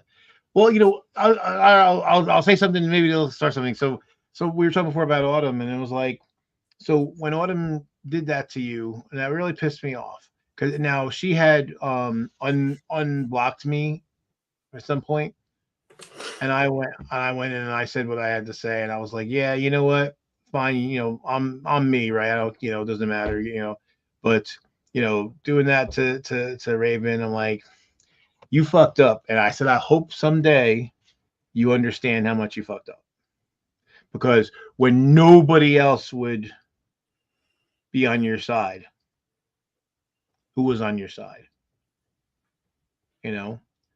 So it's great that you seem to, I guess you have a bigger community of people now, so you don't need the people who booed you when you were on the ground and picked you up off the ground. But you know what? And that's to me, like, I don't ever expect remuneration. If I do something for somebody because I think it's the right thing to do, I'm trying to help somebody. But so gratitude is simply being nice, just being you, just being well, right? But if you actually turn on somebody who did you right, that to me is ingratitude, and that's something I have no truck with. Yeah, I mean, I don't know. I tried not to be like hurt by it, but it was still like, what the fuck,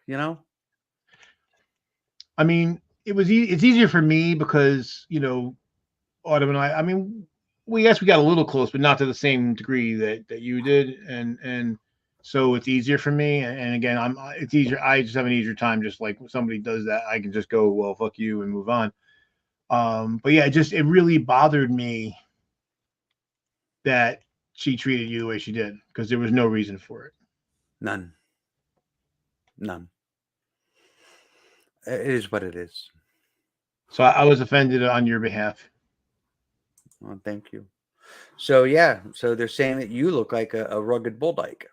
I guess so. That's fine. I don't have a problem with that.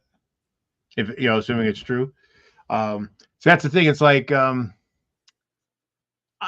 sure you've seen it before. That picture of Iggy Pop in a dress and with a purse, and him saying that he doesn't care if people say that he's like a woman, because being a woman is shameful about being a woman. Yes. Being a woman. And I'm like, yeah. So hey, so if I look like a lesbian, cool. I love lesbians.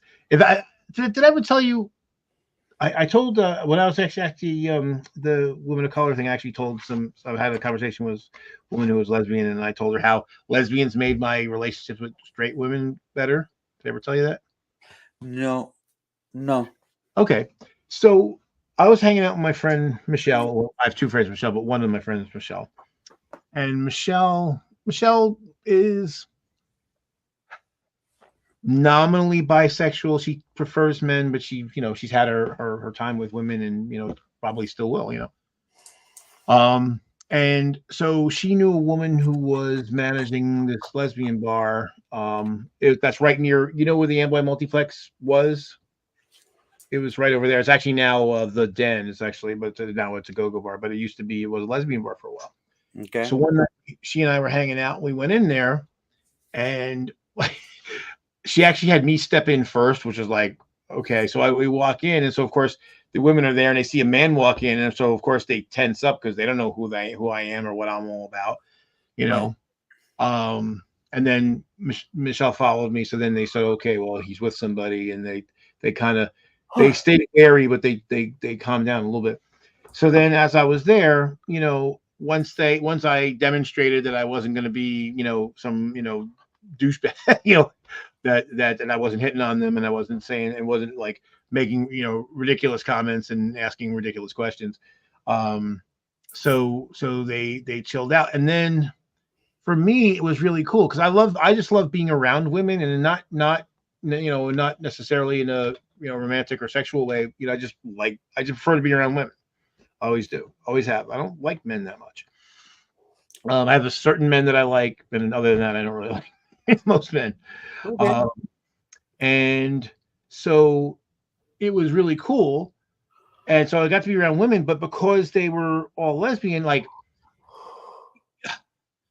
straight men, a lot of us, not all of us, but probably most of us, when we're single and you meet women, and there's always like is she a at least when I was younger, I was, is this a potential girlfriend? Is this, Right. the feelers out there. And of course, women sense that. So that's what turns a lot of women off, because they're like, oh, chill the fuck out. So being in this room of lesbians, so that part of my brain shut off. So I didn't feel the need to be on or perform or try to be my best me. I just could be me. Right. And it was liberating. It felt really good that I wasn't trying to impress anybody, just being natural and just being who I am. And Right. I was like, this is fucking awesome. I love this feeling. But because of that experience, it helped me then with straight women to try to do the same thing, to try to shut that part of the brain off, and not try to target every woman as a potential love interest or sex partner, and just deal with them as a person. But it took that experience with lesbians to get me there. And so ever since then, to whatever degree, to whatever success I've had, in relationships, but whether they were platonic or otherwise, with straight women, that was because of that first step, that knowledge I gained by hanging around with a bunch of lesbians. Okay, I get that. So I always say I love lesbians, and not in that sexist way that most straight men do. It's funny.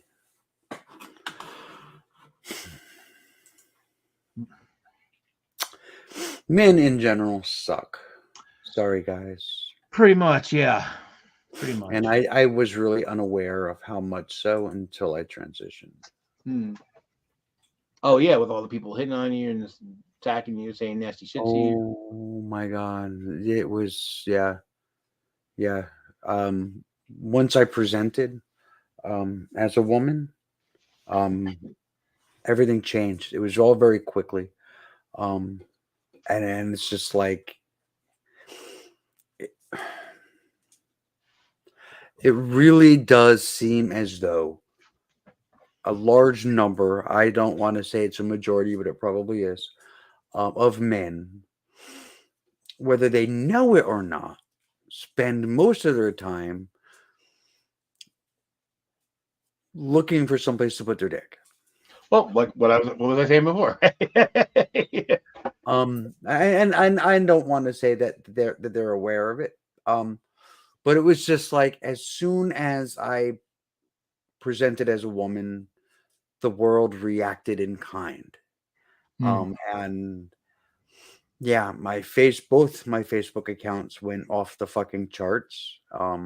Yeah, the guy backed me up against my truck at the grocery store, and I mean, it's old men making comments about clothing that I'm wearing. It just got weird very quickly, and it was just like funny. 2 days ago, you wouldn't have said two words to me, Right. and now suddenly you notice I'm alive. It's just so fucking weird. It is. It is. Like I said, that's why, like I said, I was, and not to say that I've never ever, obviously, at some point you feel the way, but that started me down a road, and that's how I got to, I always say I'm like an attempted feminist, because I'm still not convinced that men can truly be feminists. We can try, but we'll never have the perspective of a woman. So, it's just like if a white person, you could be an ally, you can try to help. You're never gonna know what it's like to be black. I'm a straight man. I'm never gonna know what it's like to be gay. And I remember when we did the New York meetup, I remember telling Mitch, because like the very first video I ever saw of Steve Shives, he was talking about marriage equality and same-sex marriage, and he said something that I get what he was saying. I agree with the point he was trying to make, but I disagree with how he said it. Because he was saying that he talked about how like when back in like 20s and 30s and stuff, where a black person couldn't marry a white person in a lot of places. And he says the same thing. And I thought, yes, but no. I mean, it's the same thing in terms of we weren't allowed to marry who we wanted to, but it manifests itself in a different way. And I said, like, okay, like I don't know what it's like to be gay. I've never had to come out black. Right. If I get past the initial contact with somebody, because if they're biased against me, they're going to be biased right away. They're going to see me and they go, but if I get past that, they're never going to turn on me. Right. Because they found out that I was black, So, and that's very different. I've never had to worry that a family member is going to disown me because they found out who I really am, Wait. You're black? All this time, I thought you were Mexican. Right. Oh, there you go. There you go. Hi, everybody. It's the Just Me show now.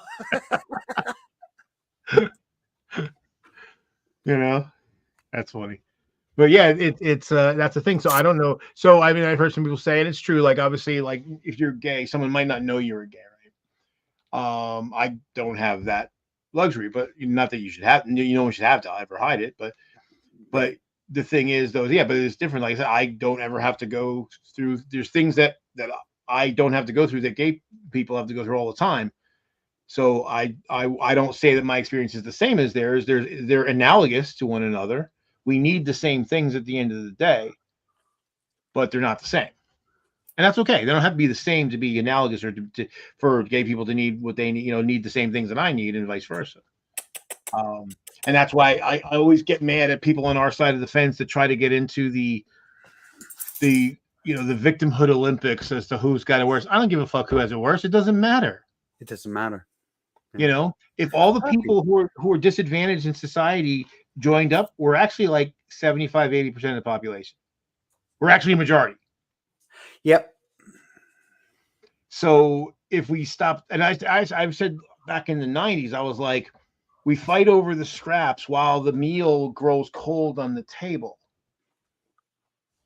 Because, like I remember having a woman I used to work with, and I made the comment about, I basically implied that perhaps the Holocaust was worse, or could some people could see the Holocaust is worse than chattel slavery in the Americas, and she was like vehemently like angry about this, and I'm like, but it doesn't matter. It doesn't matter. Doesn't matter. And unfortunately, the people who get us to fight over it do that because they know it works. It's the whole divide and conquer thing. And that's why, to me, anybody in who's part of a disadvantaged group, I'll say should. People don't like, oh, that's an ought. Fuck it. Should support other people in disadvantaged groups because we're all in that same kind of boat, right? And the whole strength in numbers thing that we all know, even if it manifests itself differently, we all know what it's like to be discriminated against.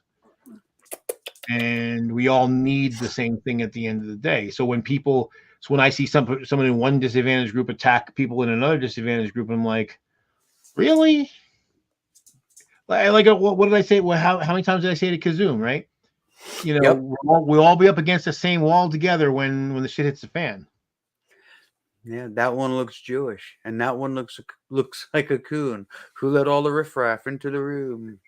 Right. They're not going to just.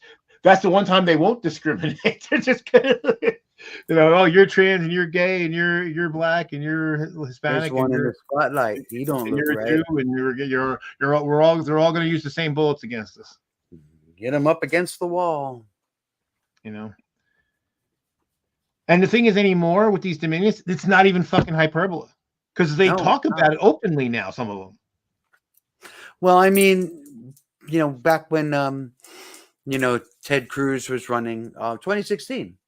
He spoke at an event that was being held by a religious group, and they handed out flyers, and in the flyers they talked about legalizing the execution of homosexuals, and it was just like, this is what we want. This is what they're running for. This is, the only reason why it hasn't happened yet is because they don't have enough power yet.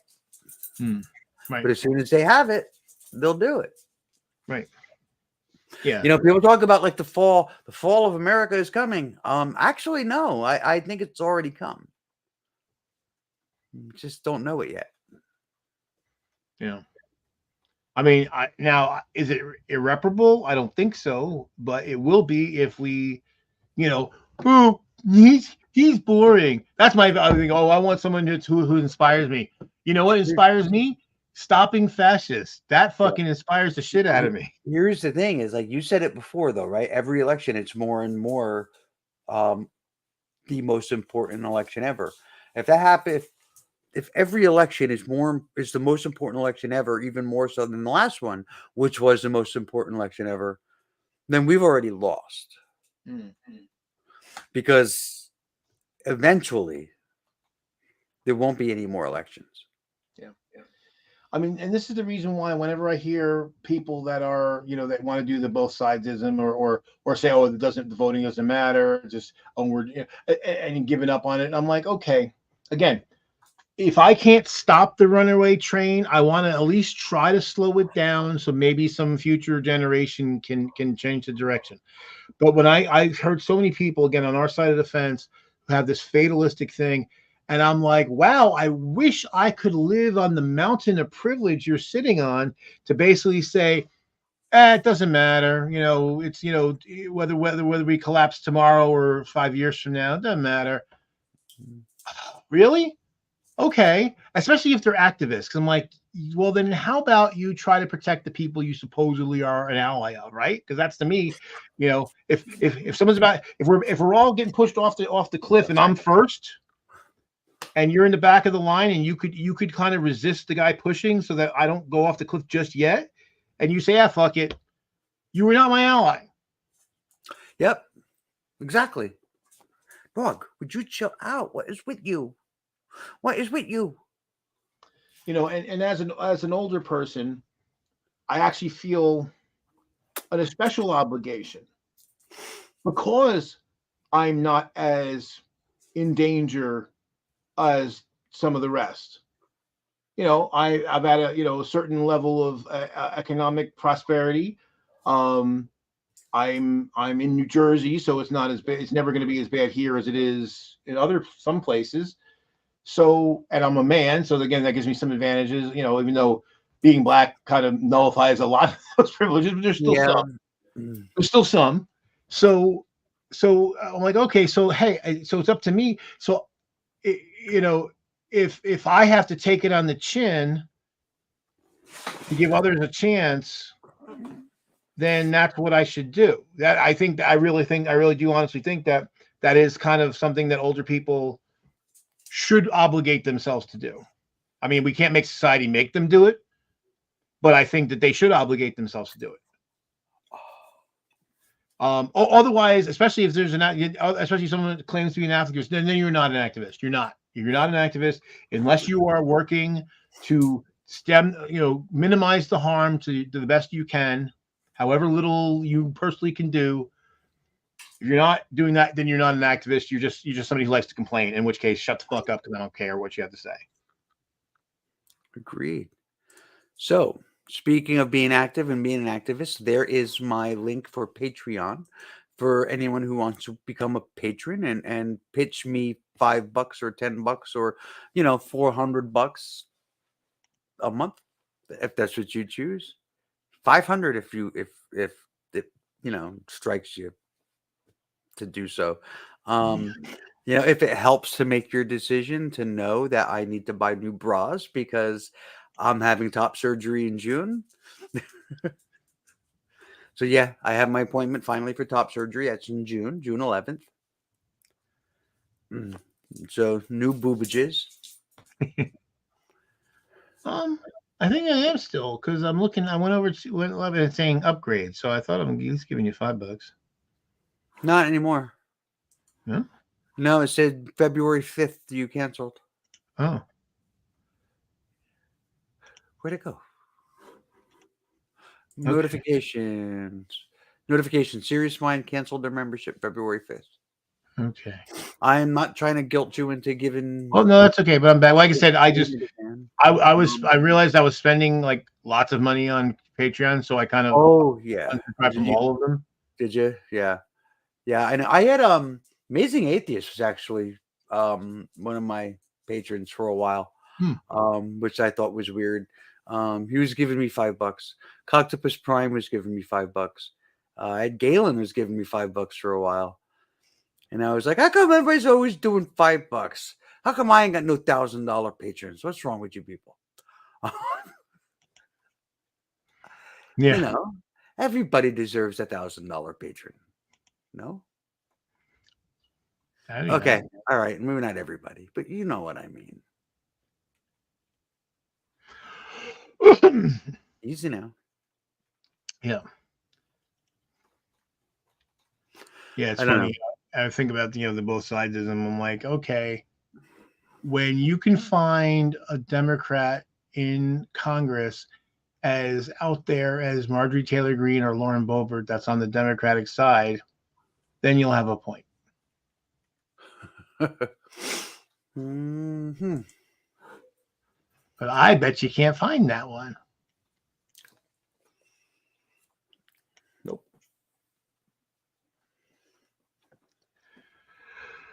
Oh, Joe, don't do that. No, I can't. Because I'm old and I'm tired. I'm same actually. No, you know what I'm thinking about right now? Ice cream.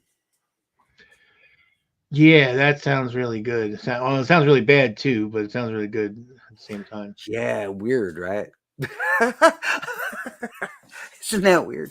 Hey, Joey, watch. I don't want my diabetes says what? And the rest of you go, well. Yeah.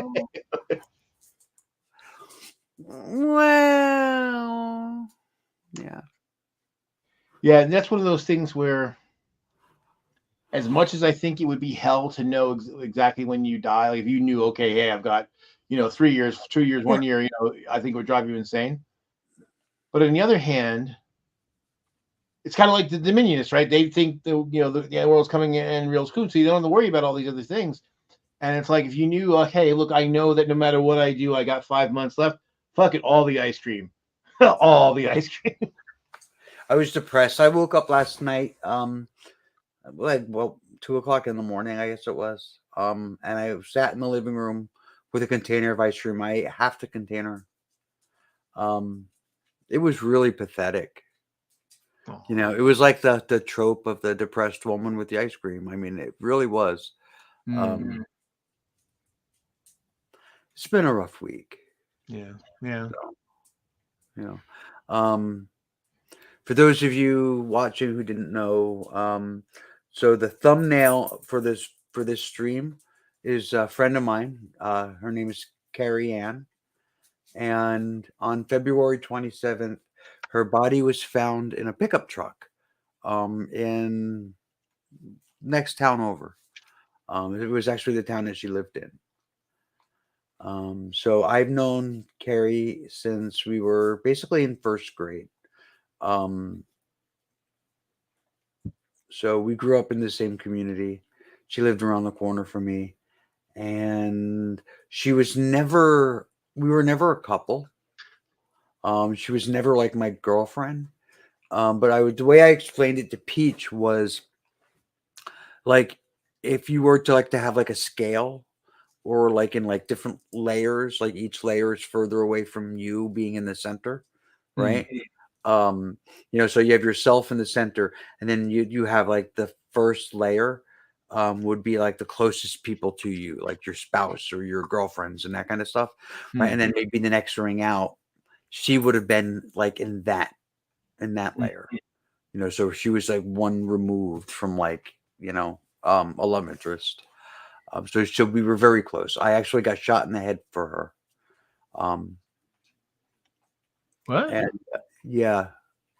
When we were teenagers, she was actually going out with a friend of mine, and the kid that lived down the road from him was bad mouthing her to him.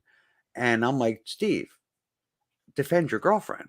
What's the matter with you? Defend your girlfriend's honor. And he wouldn't do it.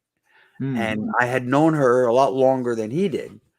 And I was just like, it hurt my feelings that my friend was being trashed and her boyfriend wouldn't say anything. So I said, well, if you won't defend her honor, I will. So I did.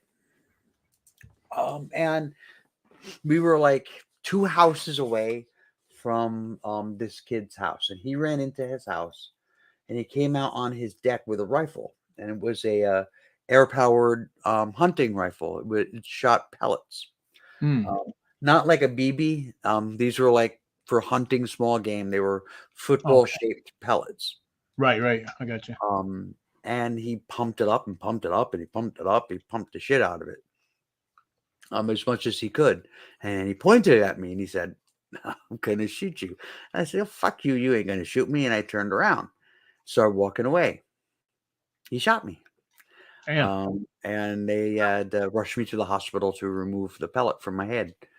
Wow. So yeah, defending her honor. I got shot in the head.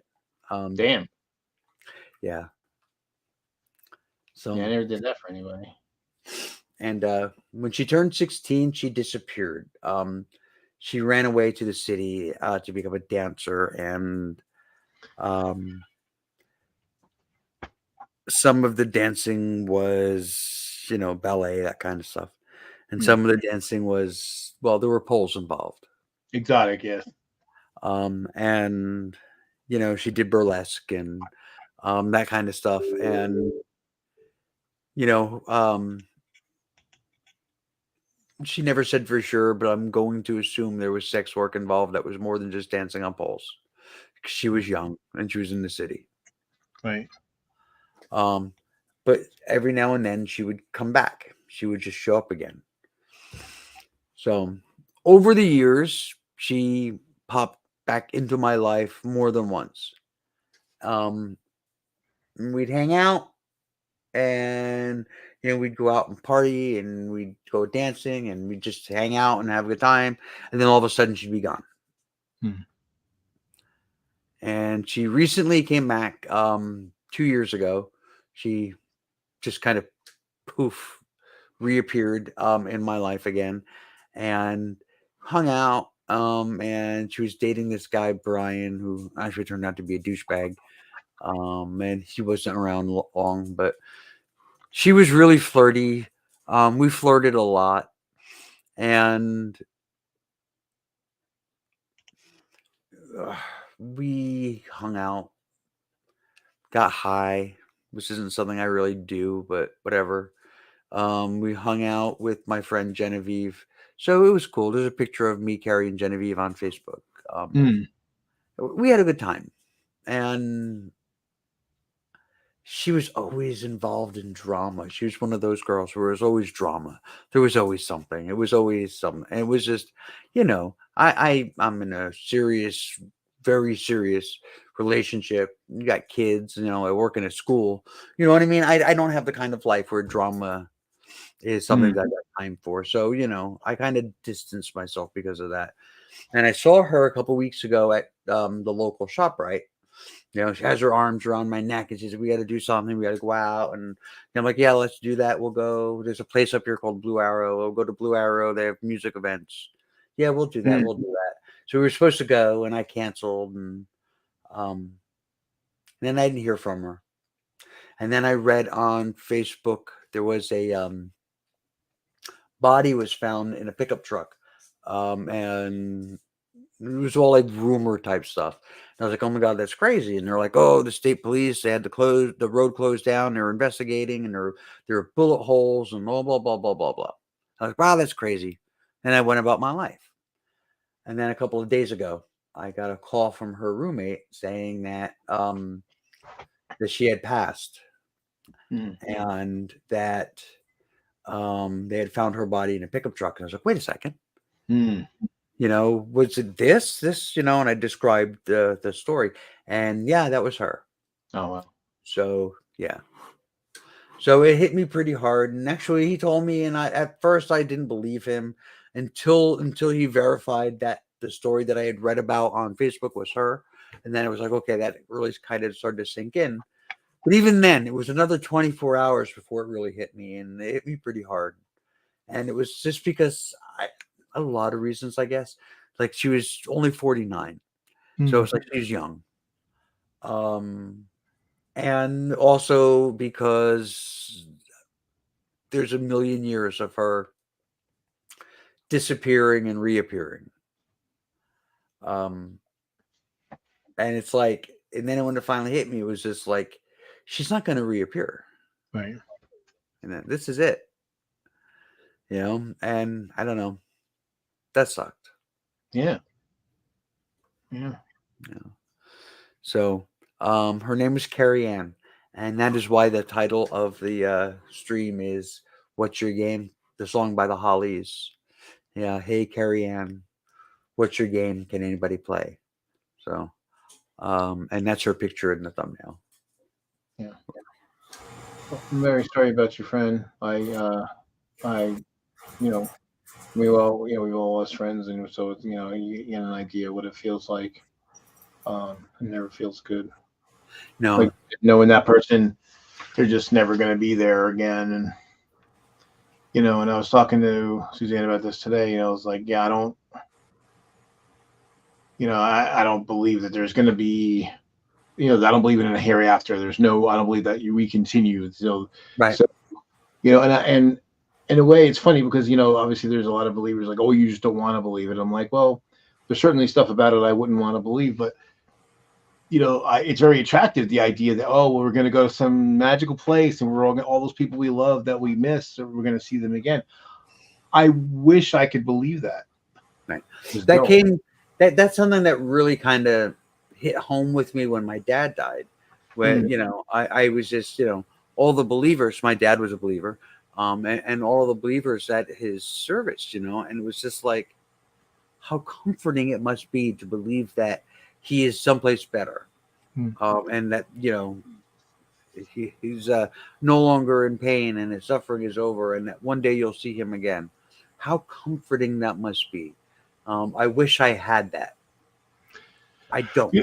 It's funny because I thought about that too. And it's kind of why I kind of feel like even a lot of people who say that they're certain that there is, I don't think they are. Because if I knew, just say all the people that I love that are gone, if I knew that, okay, there's going to be some absence, there's going to be some separation, but I'm going to see them all again. and I really and really truly honestly believed it 100%, then I would feel sad that I wouldn't be seeing them for a while, Right.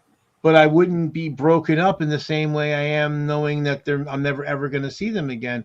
Right. And it's like, so do you really, so the people who say they believe it, do they really, I mean, do they really truly believe it? You know, because you're crying way too much just for someone who thinks that you're you know, it's going to be a few decades and you're going to see them again forever. Right. And that's the thing. It's just you're going to see them forever. I do believe that for a lot of them, though, it does give them some comfort.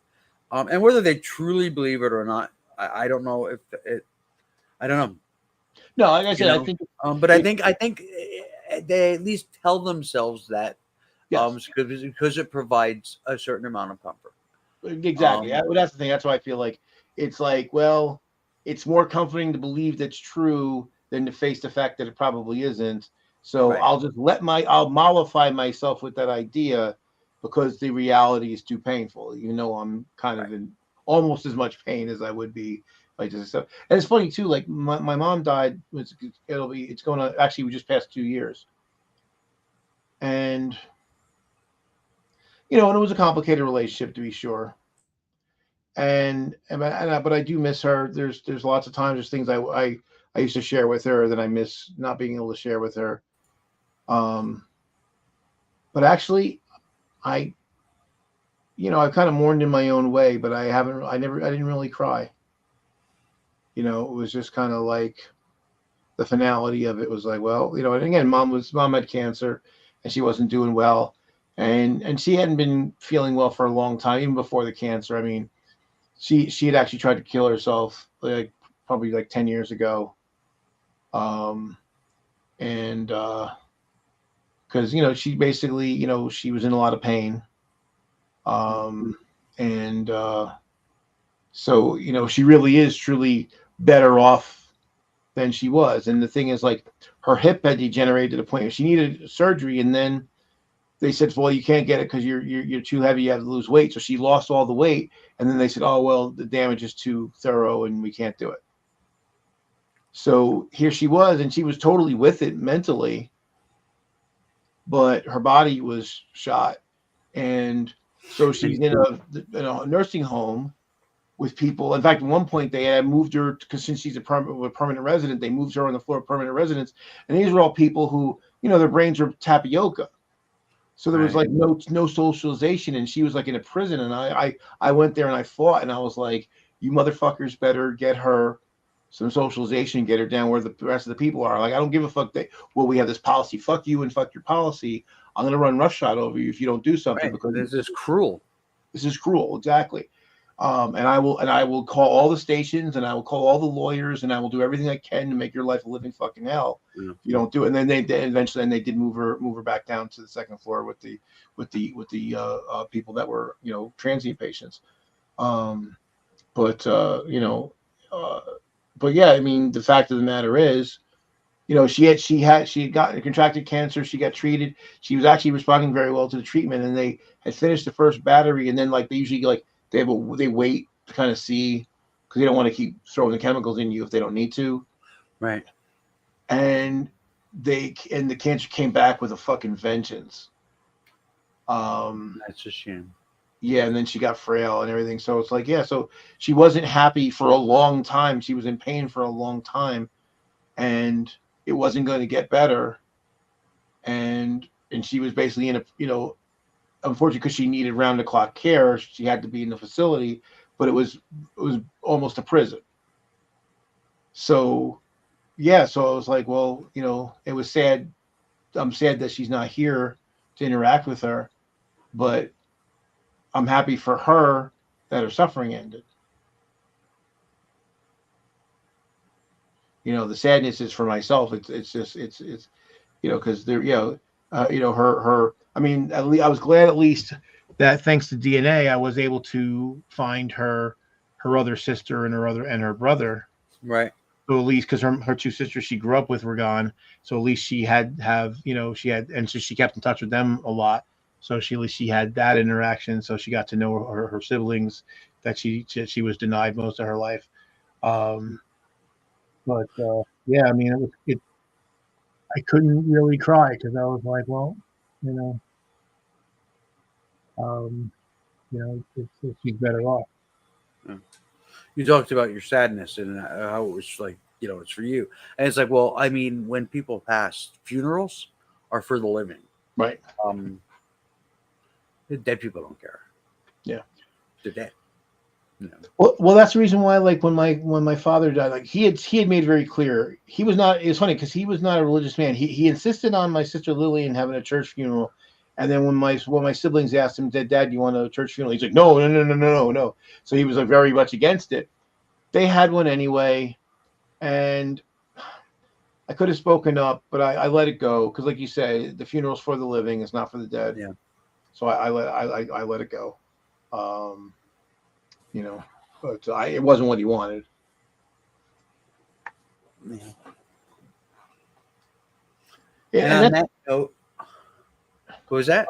I was gonna say real quick, and that's one thing too. Like when Lillian died, it was 2014. Listening to that preacher basically say how this life doesn't matter and the next ones that matter. So basically, don't try to make this world better. Just just try to struggle through to the next one. And I was like, I never understood the whole better life and heaven being so great and everything. Because if that's the case, why bother living through? Why go to a doctor? Right. Why Right. And so I guess so I felt saying, you rotten motherfucker, you're basically trying to mollify people.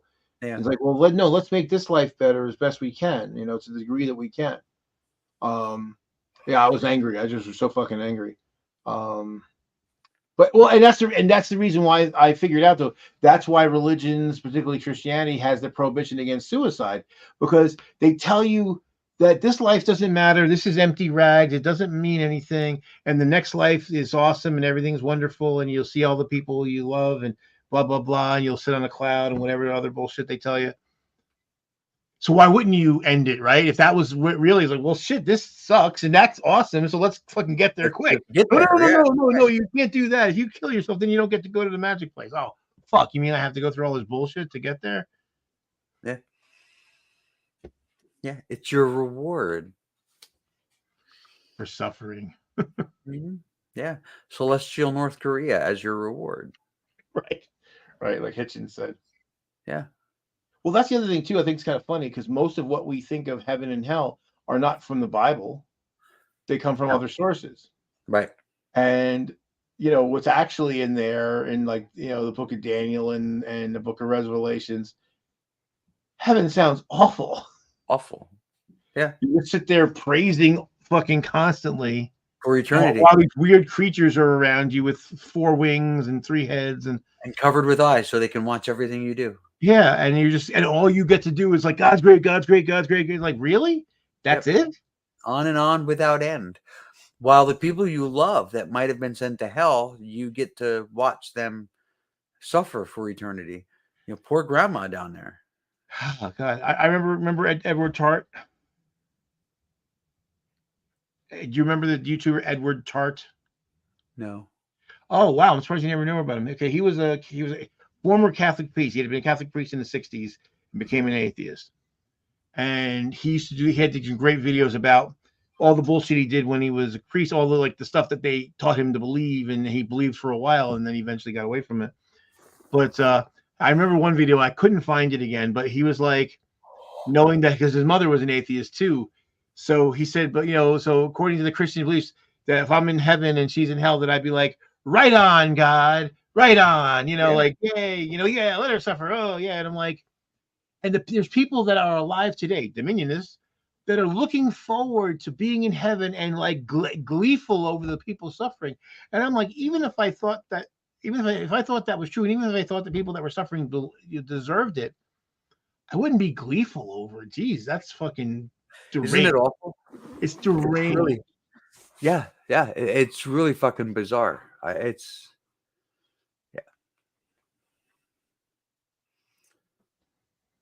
am tired. I think I'm gonna go, Joe. All right, that's cool because I've actually had to pee since before I got onto the stream. So, so there you go. So I'm like, yay. Well, the thing Oh, yeah, is, I didn't want to like leave you alone with that air. And at one point, I was gonna bop, and then you said you started talking about your friend again. I'm like, all right, well, it'd be rude right now to like bop out while you're saying something really poignant and heartfelt. So I'll stick around go longer. pee, and I'm gonna go eat ice cream and probably pee. And I'm gonna eat ice cream too because I placed an order with DoorDash, and I'm watching the vehicles. About 3 There minutes. you go. All right. Goodbye, everybody. Bye, Joe. Thank you for coming in. All right, take And care. Thanks, thank you guys for all hanging out. Bye.